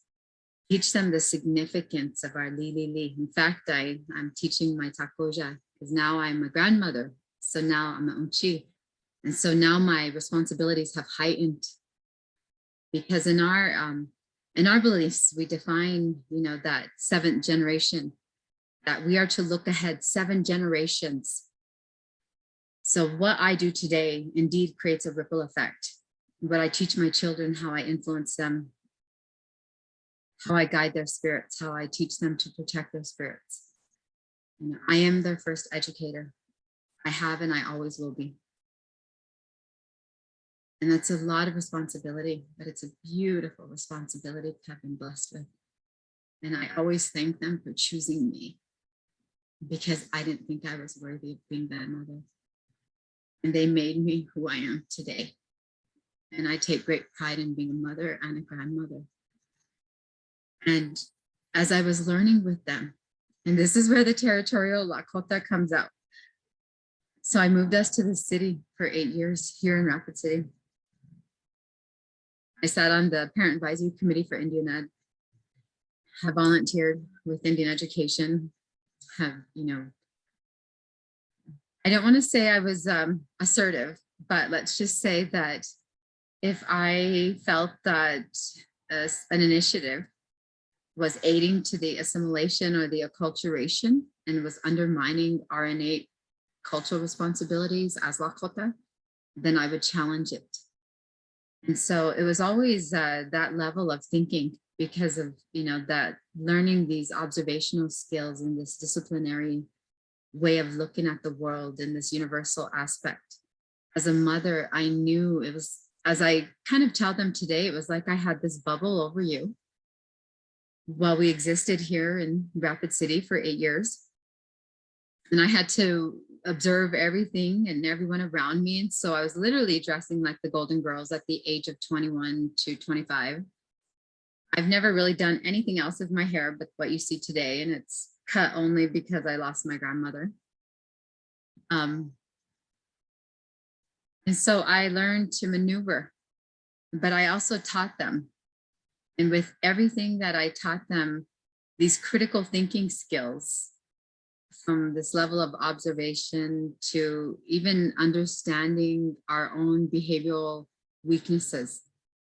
So I would teach them everything that I do, everything that I've seen my grandmother do, everything I see our people do. We self-reflect in the morning. We're taught to wake up, and John says I'm like this energizer bunny, that I wake up and I'm extremely happy.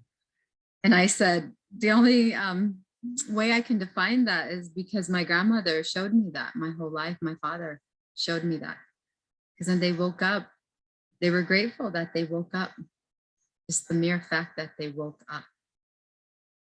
And every time I get up, I jump up real quick, and I love to just open the curtains and just, before I even open my eyes, I'll hear the birds, and I'll open the curtains. I say, "Hey, honey, wash day. Good morning, relatives. Look, we've been blessed with another day together.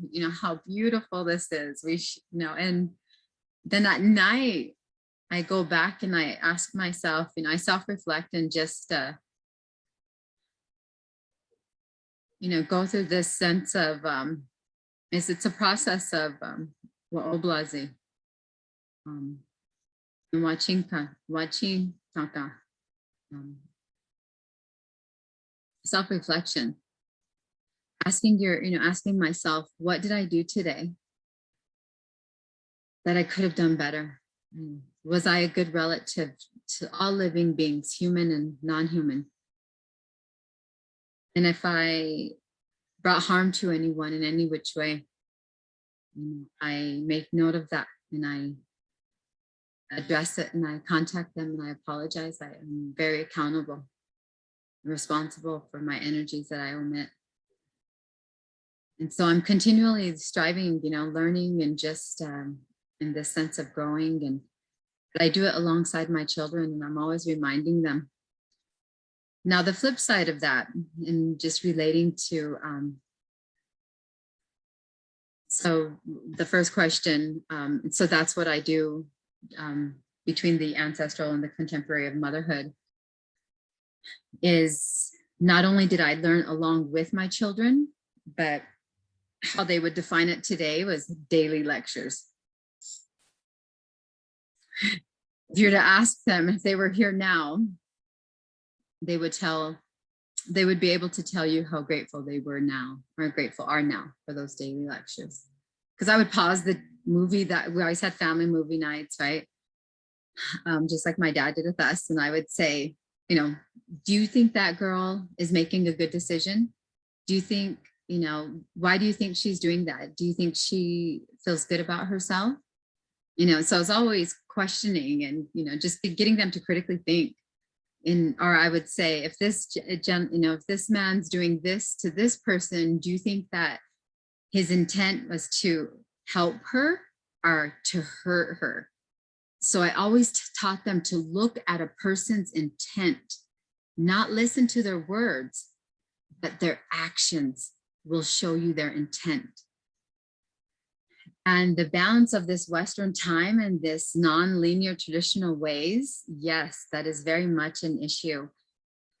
For me, whether it came to Sundance or ceremony or coming home, for to attend a funeral, we have to make these hard decisions. And one of the things that I live by is that my integrity is not for sale. As a Lakota woman, I was born, as a woman in general, I was born with no strings attached to my back, and I'm going to die with no strings attached to my back. And because I was raised on my prisoner of war camp, AKA the Pine Ridge Indian Reservation, that ignited a fire in me that gets stronger each day. And so I tell my children, I've given you the best of both worlds. I've given you all that I am, everything that I have learned in my lifetime. And if you meet them, you'll see that one, they're very mature, very wise for their ages, because I've handed down all my traditional knowledge to them. But I walked my spiritual talk, and I was accountable. I was transparent. I was the first to admit that I was wrong, even when they didn't recognize it. That mommy has no right to hurt your feelings, and I need to be accountable to that. And we would have talking circles. And if we weren't home to have access to my chanupa, my pipe, or one of our eagle feathers, then we would use a spatula, or we would use a twig, anything that, because we gave it that, we gave it that respect, the symbolism behind that. We spent a lot of time outdoors, and I taught them about the energies, the eons, the rocks. I'm teaching my takoja, iwobu. My children, their names are in Lakota as well. So my son is Wawokia Unhokshila, and it means a helper boy here, or he who helps the people. And then my daughter, she's 21, she'll be 22 here soon. Her name's Phateva Shakonwi, strong wind woman. And she was born during a powerful wind here in South Dakota. So hence, we call her Breezy. She definitely fits her name.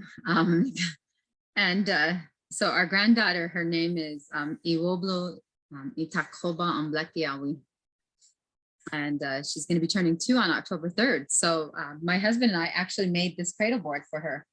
It took us 3 months. And I don't even want to tell you how many hours, because I think we lost count, but we made this for her. And while I was finishing up my final edits and preparing to do my oral defense for my doctorate, and did a headband, did all her moccasins, and oh my goodness,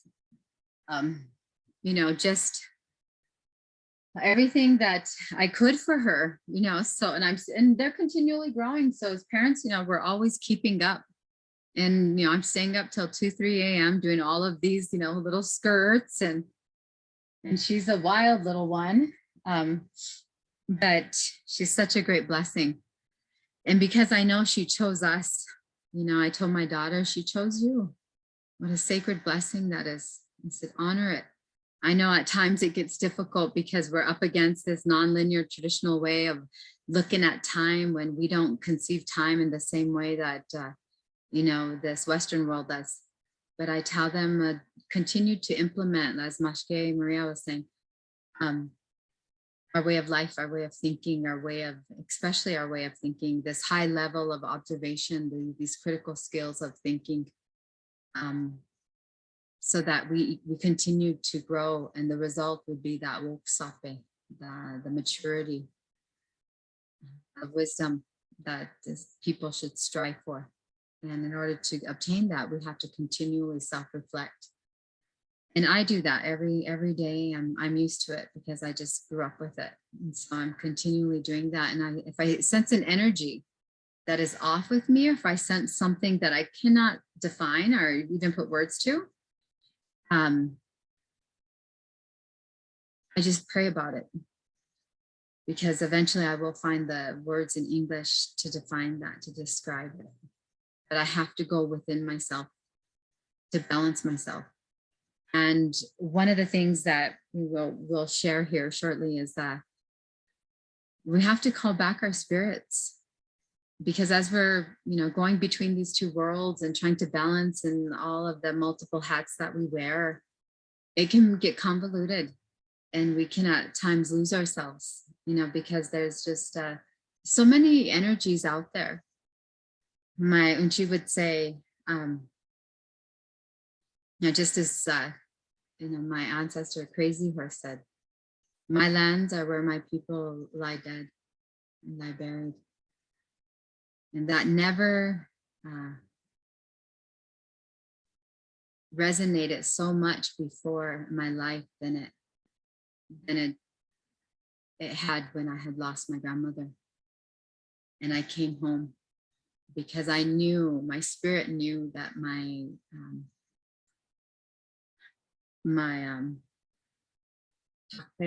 belly button is buried here. I'm from the Black Hills. We are born from Wind Cave. We are the Tatanka Oyate. And so I came home to heal.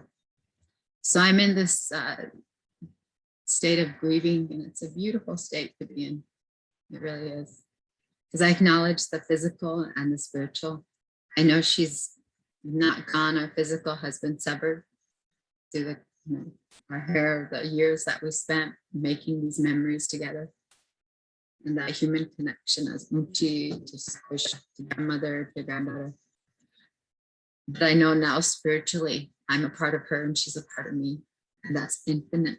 That the circle never ends. That there's no ending. We only shift energies one form to another. And so I'm home, and I came home to heal. And I knew that my spirit was telling me, and I couldn't understand it at first, but I couldn't leave. And it was because I wasn't strong enough at that point.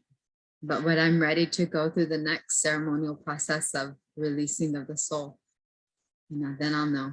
But I've learned so much more of just this enhanced woke sapi, this knowledge.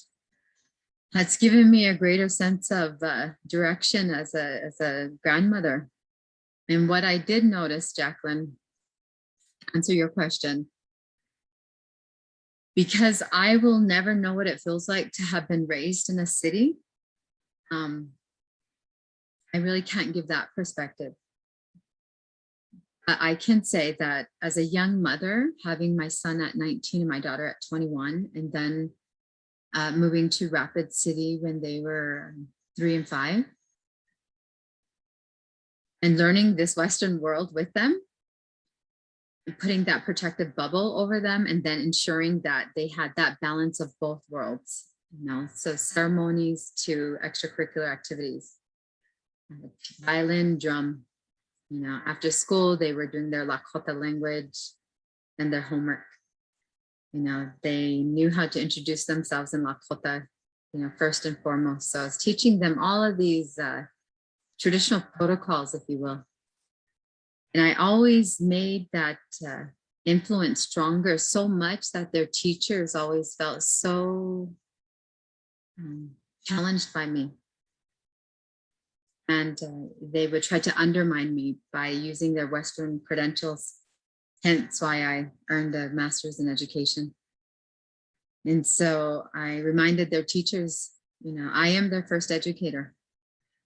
And they're not, one of you can teach them their language, their songs, the ceremonies, the traditional protocols, the entirety of our existence as a collective whole, as the Oyate. I said, none of you have those credentials. I am their first and only educator. What you're teaching them is superficial. They'll only use it. It's meaningless to their spirit. And so needless to say, I've been an advocate for Indian education.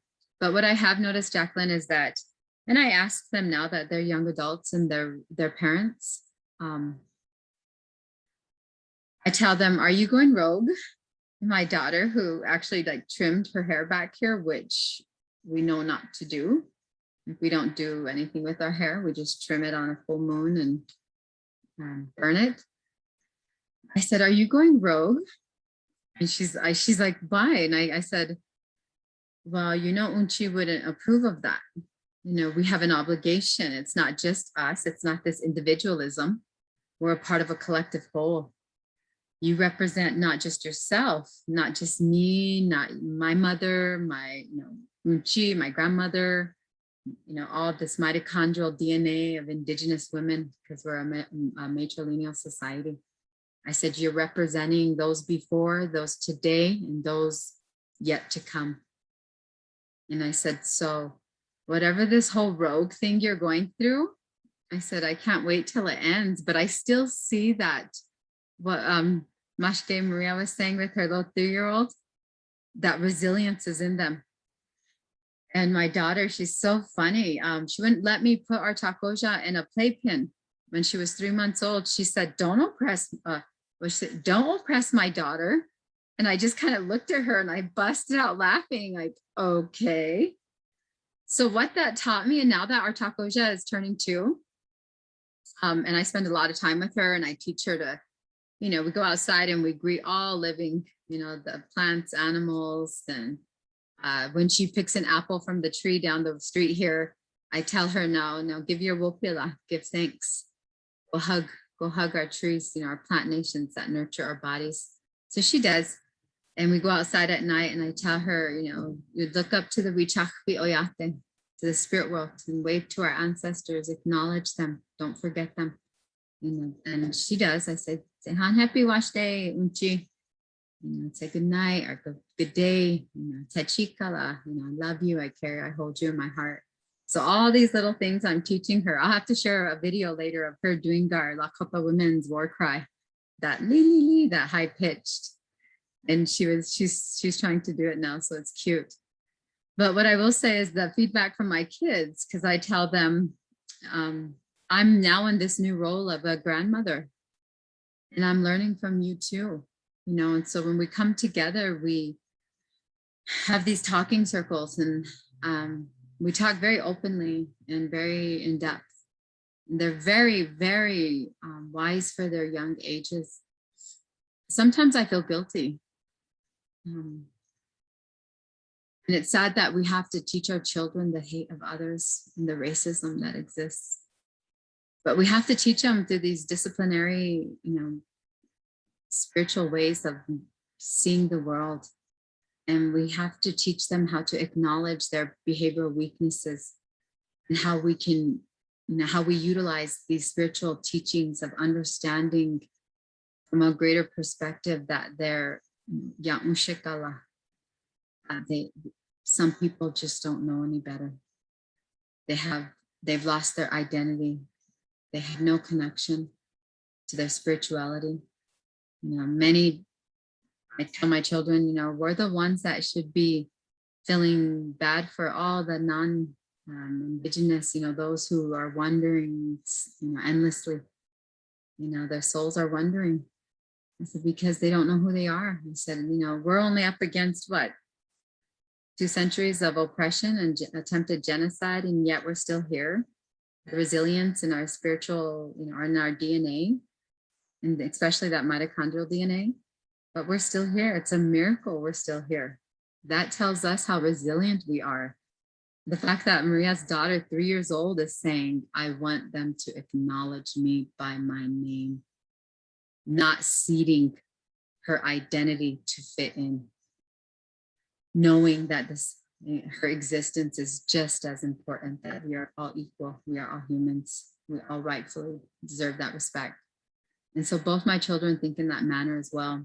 But I will say technology has really influenced our youth. And if you watch that, I can't recall, I think maybe one of the sisters knows, on Netflix, I think is it social media? Like this whole data spectrum, right? And it's psychological warfare, basically. And our children are suffering. So I always tell my children, because I never allowed them technology or the gaming systems or anything. I did a lot of outdoor activities. We hiked Blackout, Blackout's Peak, in the Black Hills, Matropaha. Biking was huge. So I never allowed this Western world to overpower them. I always kept them grounded. And I'm still doing it as they're adults, but I'm also doing it now with the tacojas. But I will say that for our children, we have to sometimes give them what I call just that spiritual break. Like we need sometimes as parents to breathe, or just to be, just to exist in this space and know that it's okay.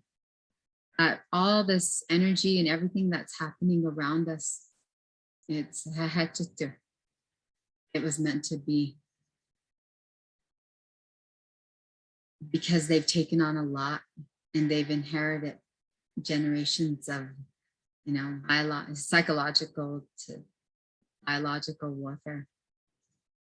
So I always tell them, so I tease my daughter, well, when you're done being this rogue Care Bear, I said, I see that resilient Lakota in you, regardless of how much you want to just turn away because people tell her, oh, you're just like your mom, or, they tell my son, oh, you're just as strong like your mom.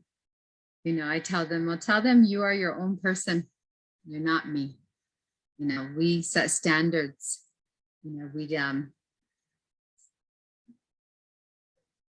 So it's funny, but I do acknowledge that the children who are raised between these two worlds, urban and tribal lands, or within even just communities that have close connections, there are differences.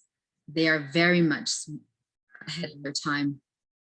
They are so intuitive that when nurtured in the right manner and in the right environment and surrounded in that social aspect of it takes a tribe to raise a child, they will become powerful beings and encourage that.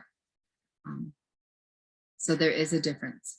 And I have so many Hunka Chungshis and Hunka just son and daughters in Phoenix, because, and then, Tiablos and Nisuns and just older brothers, sisters, all my relatives, my sisters with the collective, because that's how we see each other and we acknowledge each other. Our spirits recognize each other first.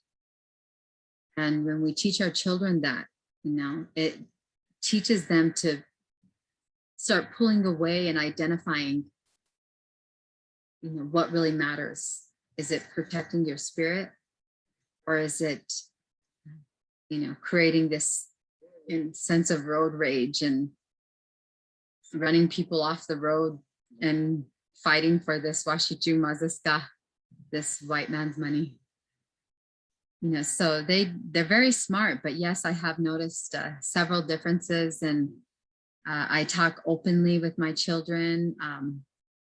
We talk about those indifferences because now we're developing this way of co-parenting, right? Because I'm still that influence to both these generations. So they're teaching me what I could have done or what I shouldn't have done, or meaning like restricting them from sugar, mind you. So I should have taught moderation because now one's a sweet tooth. But I raised them primarily on buffalo, just like I'm doing our tacoja, and it's not processed. Everything in my fridge is all buffalo.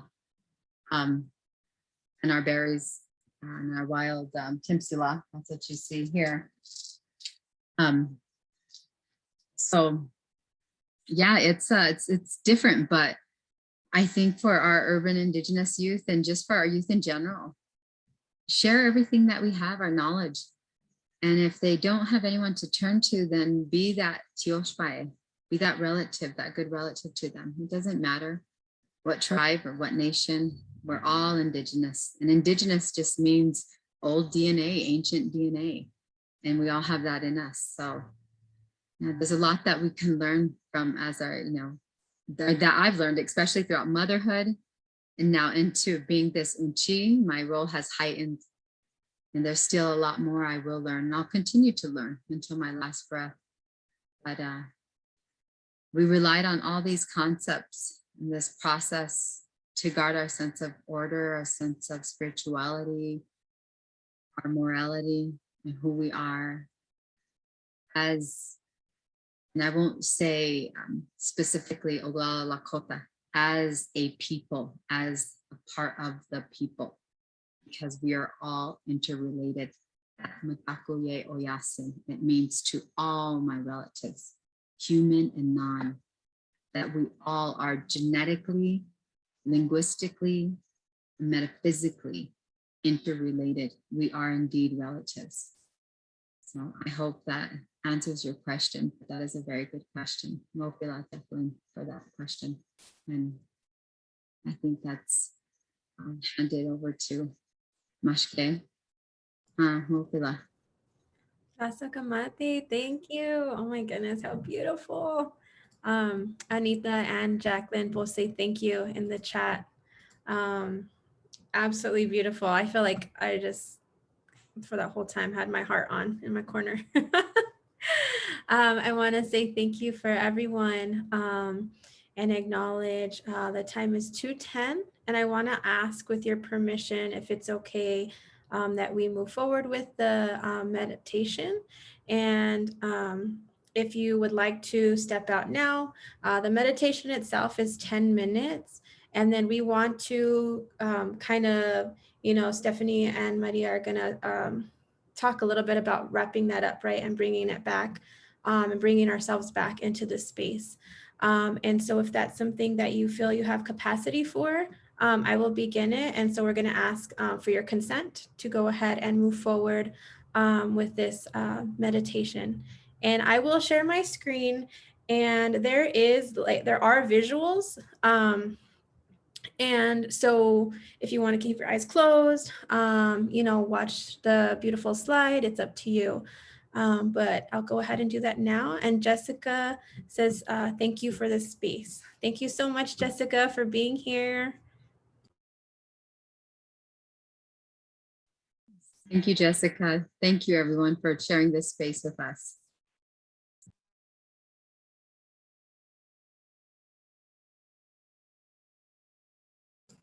Sorry, give me a second here.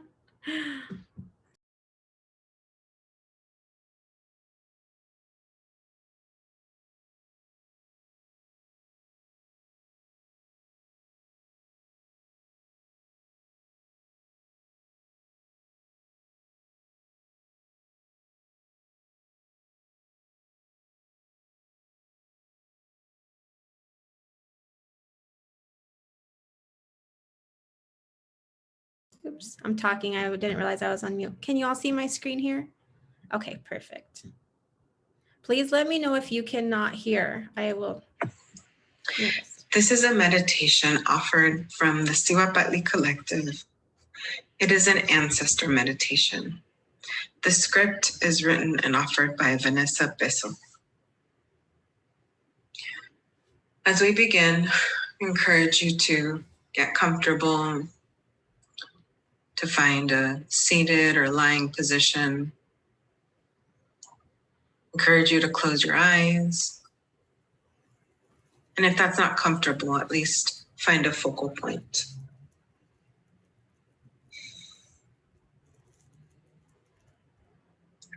I invite you to participate in a meditation to connect to your ancestors. If at any point it doesn't feel good or uncomfortable, feel free to stop, open your eyes, drink some water, or honor whatever else it is that you may need. So first, imagine yourself as you see yourself in your mind's eye, and pay attention to how you are, to your body, your sensations, to emotions, your thoughts or thought patterns. Notice where your attention is going. Are you heavy? Are you light? Is anything pushing or pulling you? Are you vibrant? Are you capable or not so? And just noticing whatever is there is okay. You don't have to change anything, just pay attention, just noticing. And when you are ready, we will go searching for an internal resource deep in our ancestral line. Begin to imagine yourself looking backwards, journeying back over the bridge of time, back through the ancestors, through those who came before, back through those who struggled, back through those who experienced hardships or even trauma. Journeying back to someone who was before them. Maybe just one generation before, maybe back before slavery, or back before patriarchy or Christianity, back before capitalism. Allowing yourself to journey back wherever it takes you is okay.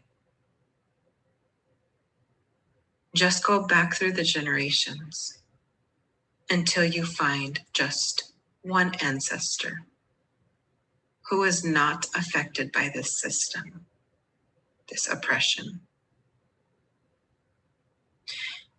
And you don't know who they are, most probably. Maybe you do. And you don't have to know anything about them or even exactly what they look like. Just allowing some representation of them to come forward to the one who calls you. They may come in their human form. They may come as an image or memory, a sensation or flow of energy. You don't need to converse or interact with this ancestor. Simply notice their presence. Just knowing that at some point in time, there was once a human being who did not suffer from this self-doubt or this shame, who was more whole, who felt that they were enough. Imagine this long line. Maybe it's 3 people long. Maybe it's 700 people long. A line that connects you to them, to the ancestor who had the strength or the health or the confidence and a fuller connection like the one that we would like to have for ourselves. They had it just because they didn't have to live in this system that the next generation had to go through to survive. They didn't experience the same shame or exclusion. And just look at them. Just notice them, this ancestor. How does it feel to be in touch with them? Notice what happens in your body as you connect to them. To be reminded in our body, in our soul, that a more complete state is there in your genes, in your collective unconscious, in your family collective, in your cultural collective. Because not only is trauma generationally transferred, but so are resources and healing. And when we connect them, when we connect there, we can experience that strength, that healing.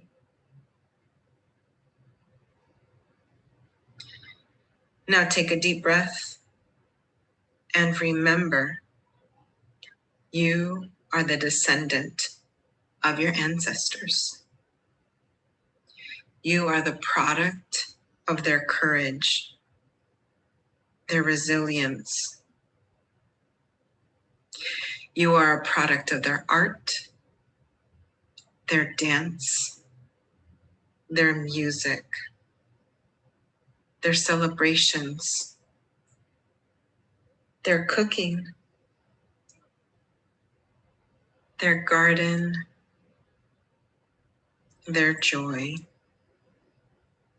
You are the seed they planted, knowing they wouldn't see you bloom, but they planted anyways. This lives within you every moment. You carry it, even when it doesn't feel like it. Nothing can take this from you. It is your birthright, and you can visit it anytime you like. And when you are ready, thank your ancestor for visiting you and begin the journey back. Forward through the bridge of time, taking a moment to breathe,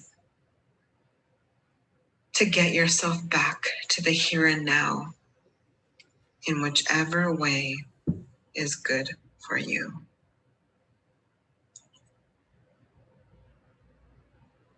When you are ready, you can open your eyes.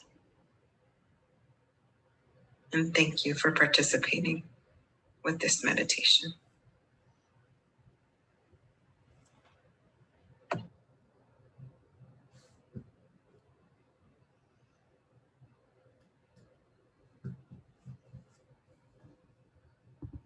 Thank you all so much. Giving you all a few seconds to come back. Let's see. Stretch your bodies, roll your shoulders, wiggle your toes. I'll go ahead and pass it over to whoever would like to talk a little bit.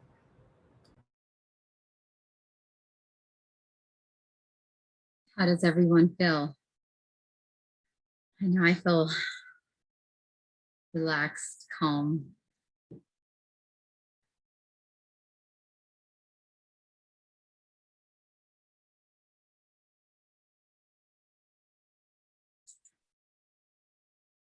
For these last moments, I'd like to just share something that we do. And I know many of our Indigenous peoples have similar protocols, ceremonial protocols, or spiritual protocols, if you will.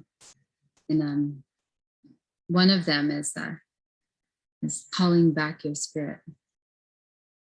So Maria and I kind of mentioned earlier, through the multiple hats we wear as Indigenous women, as mothers, me as a grandmother, aunts, nieces, in our professional, our personal, our spiritual capacity, which we exist. So as we go out into this world, well, not recently because of all the impact of COVID, but when there's still a lot of people who are having to, unfortunately, travel out during these times. And I can't imagine. I think I was just born a little hermit, or the fact that I was raised in isolation, that I'm okay with being alone, or in this trailer, in this mobile home that I'm flipping. So it's normal for me. But I do know that when I did work a full-time job in an office, and I had to, go out there during my daytime, and then your parenting responsibilities, your grandparent responsibilities, all these responsibilities that we take on. And everyone that we interact with as we're going out in the world. Again, there's a lot of energy out there. There's a lot of, in every inch of Unchimaka, there has been a loss of a life. Whether they passed, in a good way, or whether they felt that they weren't ready to go. A lot of that energy still remains here. And so my auntie would tell me that, you should always protect your spirit and be mindful. Because as you're going out in the world, to work or to school or to all these events with our children, this world is just rapidly changing, and there's so much shifting of energies that you leave a part of your sicha, your essence, in every place that you go, or to every person that you speak. So throughout your life journey, everyone that you've come in contact with, every place that you've journeyed, you've left a part of your essence, your sicha, there. And a lot of times we're reciprocating that as we're leaving that sicha, that essence, we're in turn absorbing the energies, the synergies around us. And some of them good, some of them not good. And so I was always taught that when you get to that point where you start to feel that sense of overwhelming, or perhaps just this, where, what's that saying, where you're burnt out, where you're tired, to take that time to, process your emotions, acknowledge them. And the beautiful meditation that we just heard, that was a wonderful interpretation of understanding, seeking to understand, and then disciplining those behavioral aspects, and then addressing those aspects and seeking to strengthen them. So one of the things that we do within our beliefs, if I feel that just so much is going on, and I go out and I pray, depending on the day, time of day. In the morning, I'll pray, to the east. In the evening, I'll pray to the west. I'll call back my spirit. And it's, you don't have to be on, your territorial lands, or, I don't have to be, I'm actually in the sacred lands of the Cheti Shakoi, the Oyate. Oops, I'm sorry. Can you hear me now?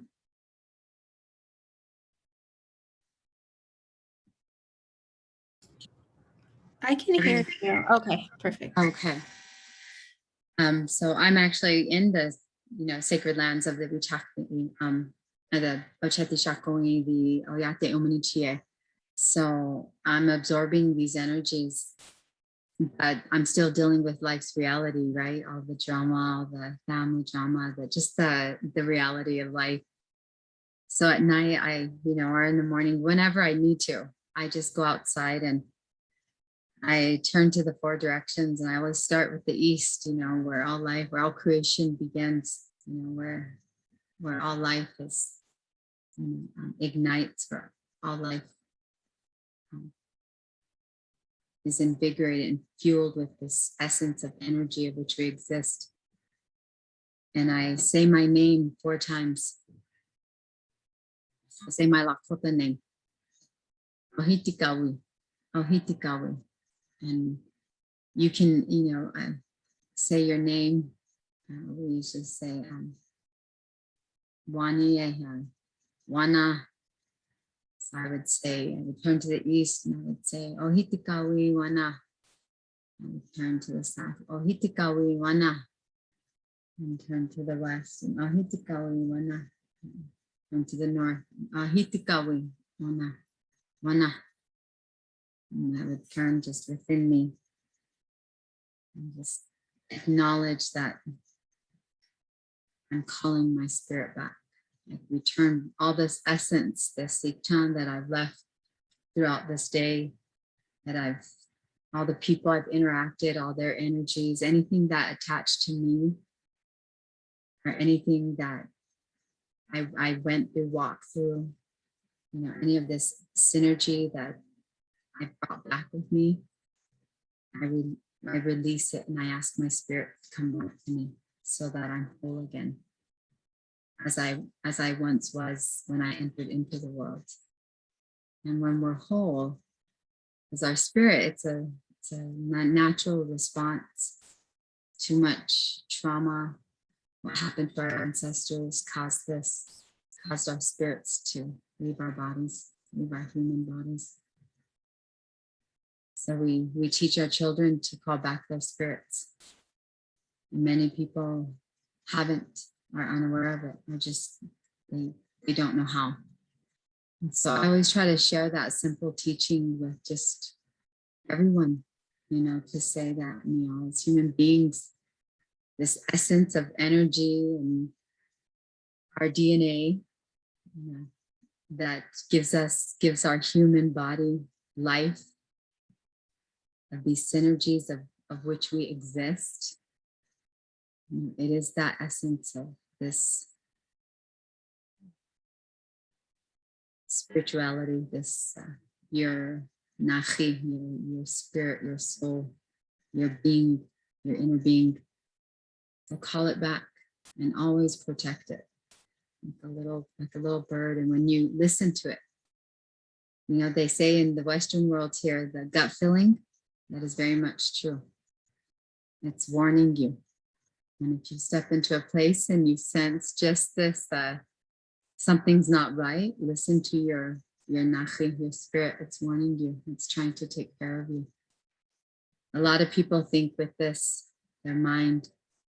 I was always taught to think here, this right in the middle of my chest, right below my breast, and that Sichan, this essence, my nachi, what it's telling me. And I've always followed it. And it has led me. And the 2 times I didn't listen, I've got in trouble. So just FYI. But just wanted to share that with you, that each of us has our spirit, and we need to always be reminded to call it back, especially when times are difficult, because we take on a lot. But indeed, so it's worth it, because the fate of the next 7 generations is undoubtedly relying on us today in this collective whole. So thank you for allowing me to share this space with each of you. Thank you so much, Stephanie. I'm going to go ahead and share something, Maria. Yes, thank you so much, Stephanie, and everybody else for staying on with us and joining us today. I just wanted to, I just could listen to Stephanie talk all day, but I also want to just acknowledge each of you and your time with us, your lineages, your ancestors, that and hopefully you feel, after we're done here, you feel good. And so I was burning some medicine here for each of you in your homes to be able to travel in a good way, wherever that may be. If you're home, if you're at work, if you're, doing things, then may you travel well to your home, to your home fire. So just like to say Tasukamakiwe to all our relatives here today, as well as those who have paved this road for us, who laid down these prayers, who put down these intentions for us to continue to nurture and grow as individuals, as a community, as families of families. So, Tasakamatiwe, Nueva York, Tasakamati. Just thank you again, each and every one of you. Thank you, Yvonne, for the moderation. Thank you from Tucson, who's joining us from Tucson. And so, now on this platform, we could be anywhere, being able to share space together. So just really humbled by that. I wish everybody a good day. Enjoy, have a great lunch or evening, depending where time it is. And thank you so much, Stephanie, again, for sharing your wisdom, your grandmother teachings, and your love, your heart with us. So thank you again. Tasakamati. Thank you. I enjoy sharing this space, and for everyone that's joined us, if there's a topic that you would like for the collective to, and I call them the collective because I can't enunciate. We're learning, right? Me and Maria, we're learning each other's language. And so, like they say, when I speak Lakota, we try our best, but know that our intentions are good. And we come together as a whole in spirit. So if there's something that, kind of rekindled that flame inside of you and that you would like the collective to further touch on, let them know. They are beautiful women. I have not met them yet in person, but I'm excited to meet them here in a few weeks. I actually fly out to Phoenix this evening with my Takoja Iwoblu. So wish me luck. And I'm so excited for them to meet each of Maria and Yvonne and just beautiful souls that our spirits recognized each other. And that's what keeps me dedicated to everything that they do for our people, our communities, and to establish this Yoshbai, if you will, this extended, I don't want to say tribe, but this extended spiritual unity of these nations in this urban area. And I'm very much honored to be a part of that mashke. So thank you guys. Thank you. And everyone have a great day, and we will see you again.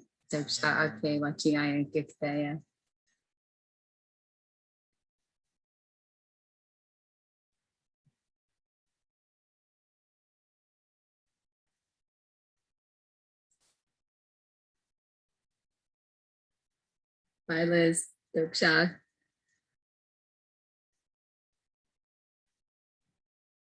Christine, Doksha, Angelica.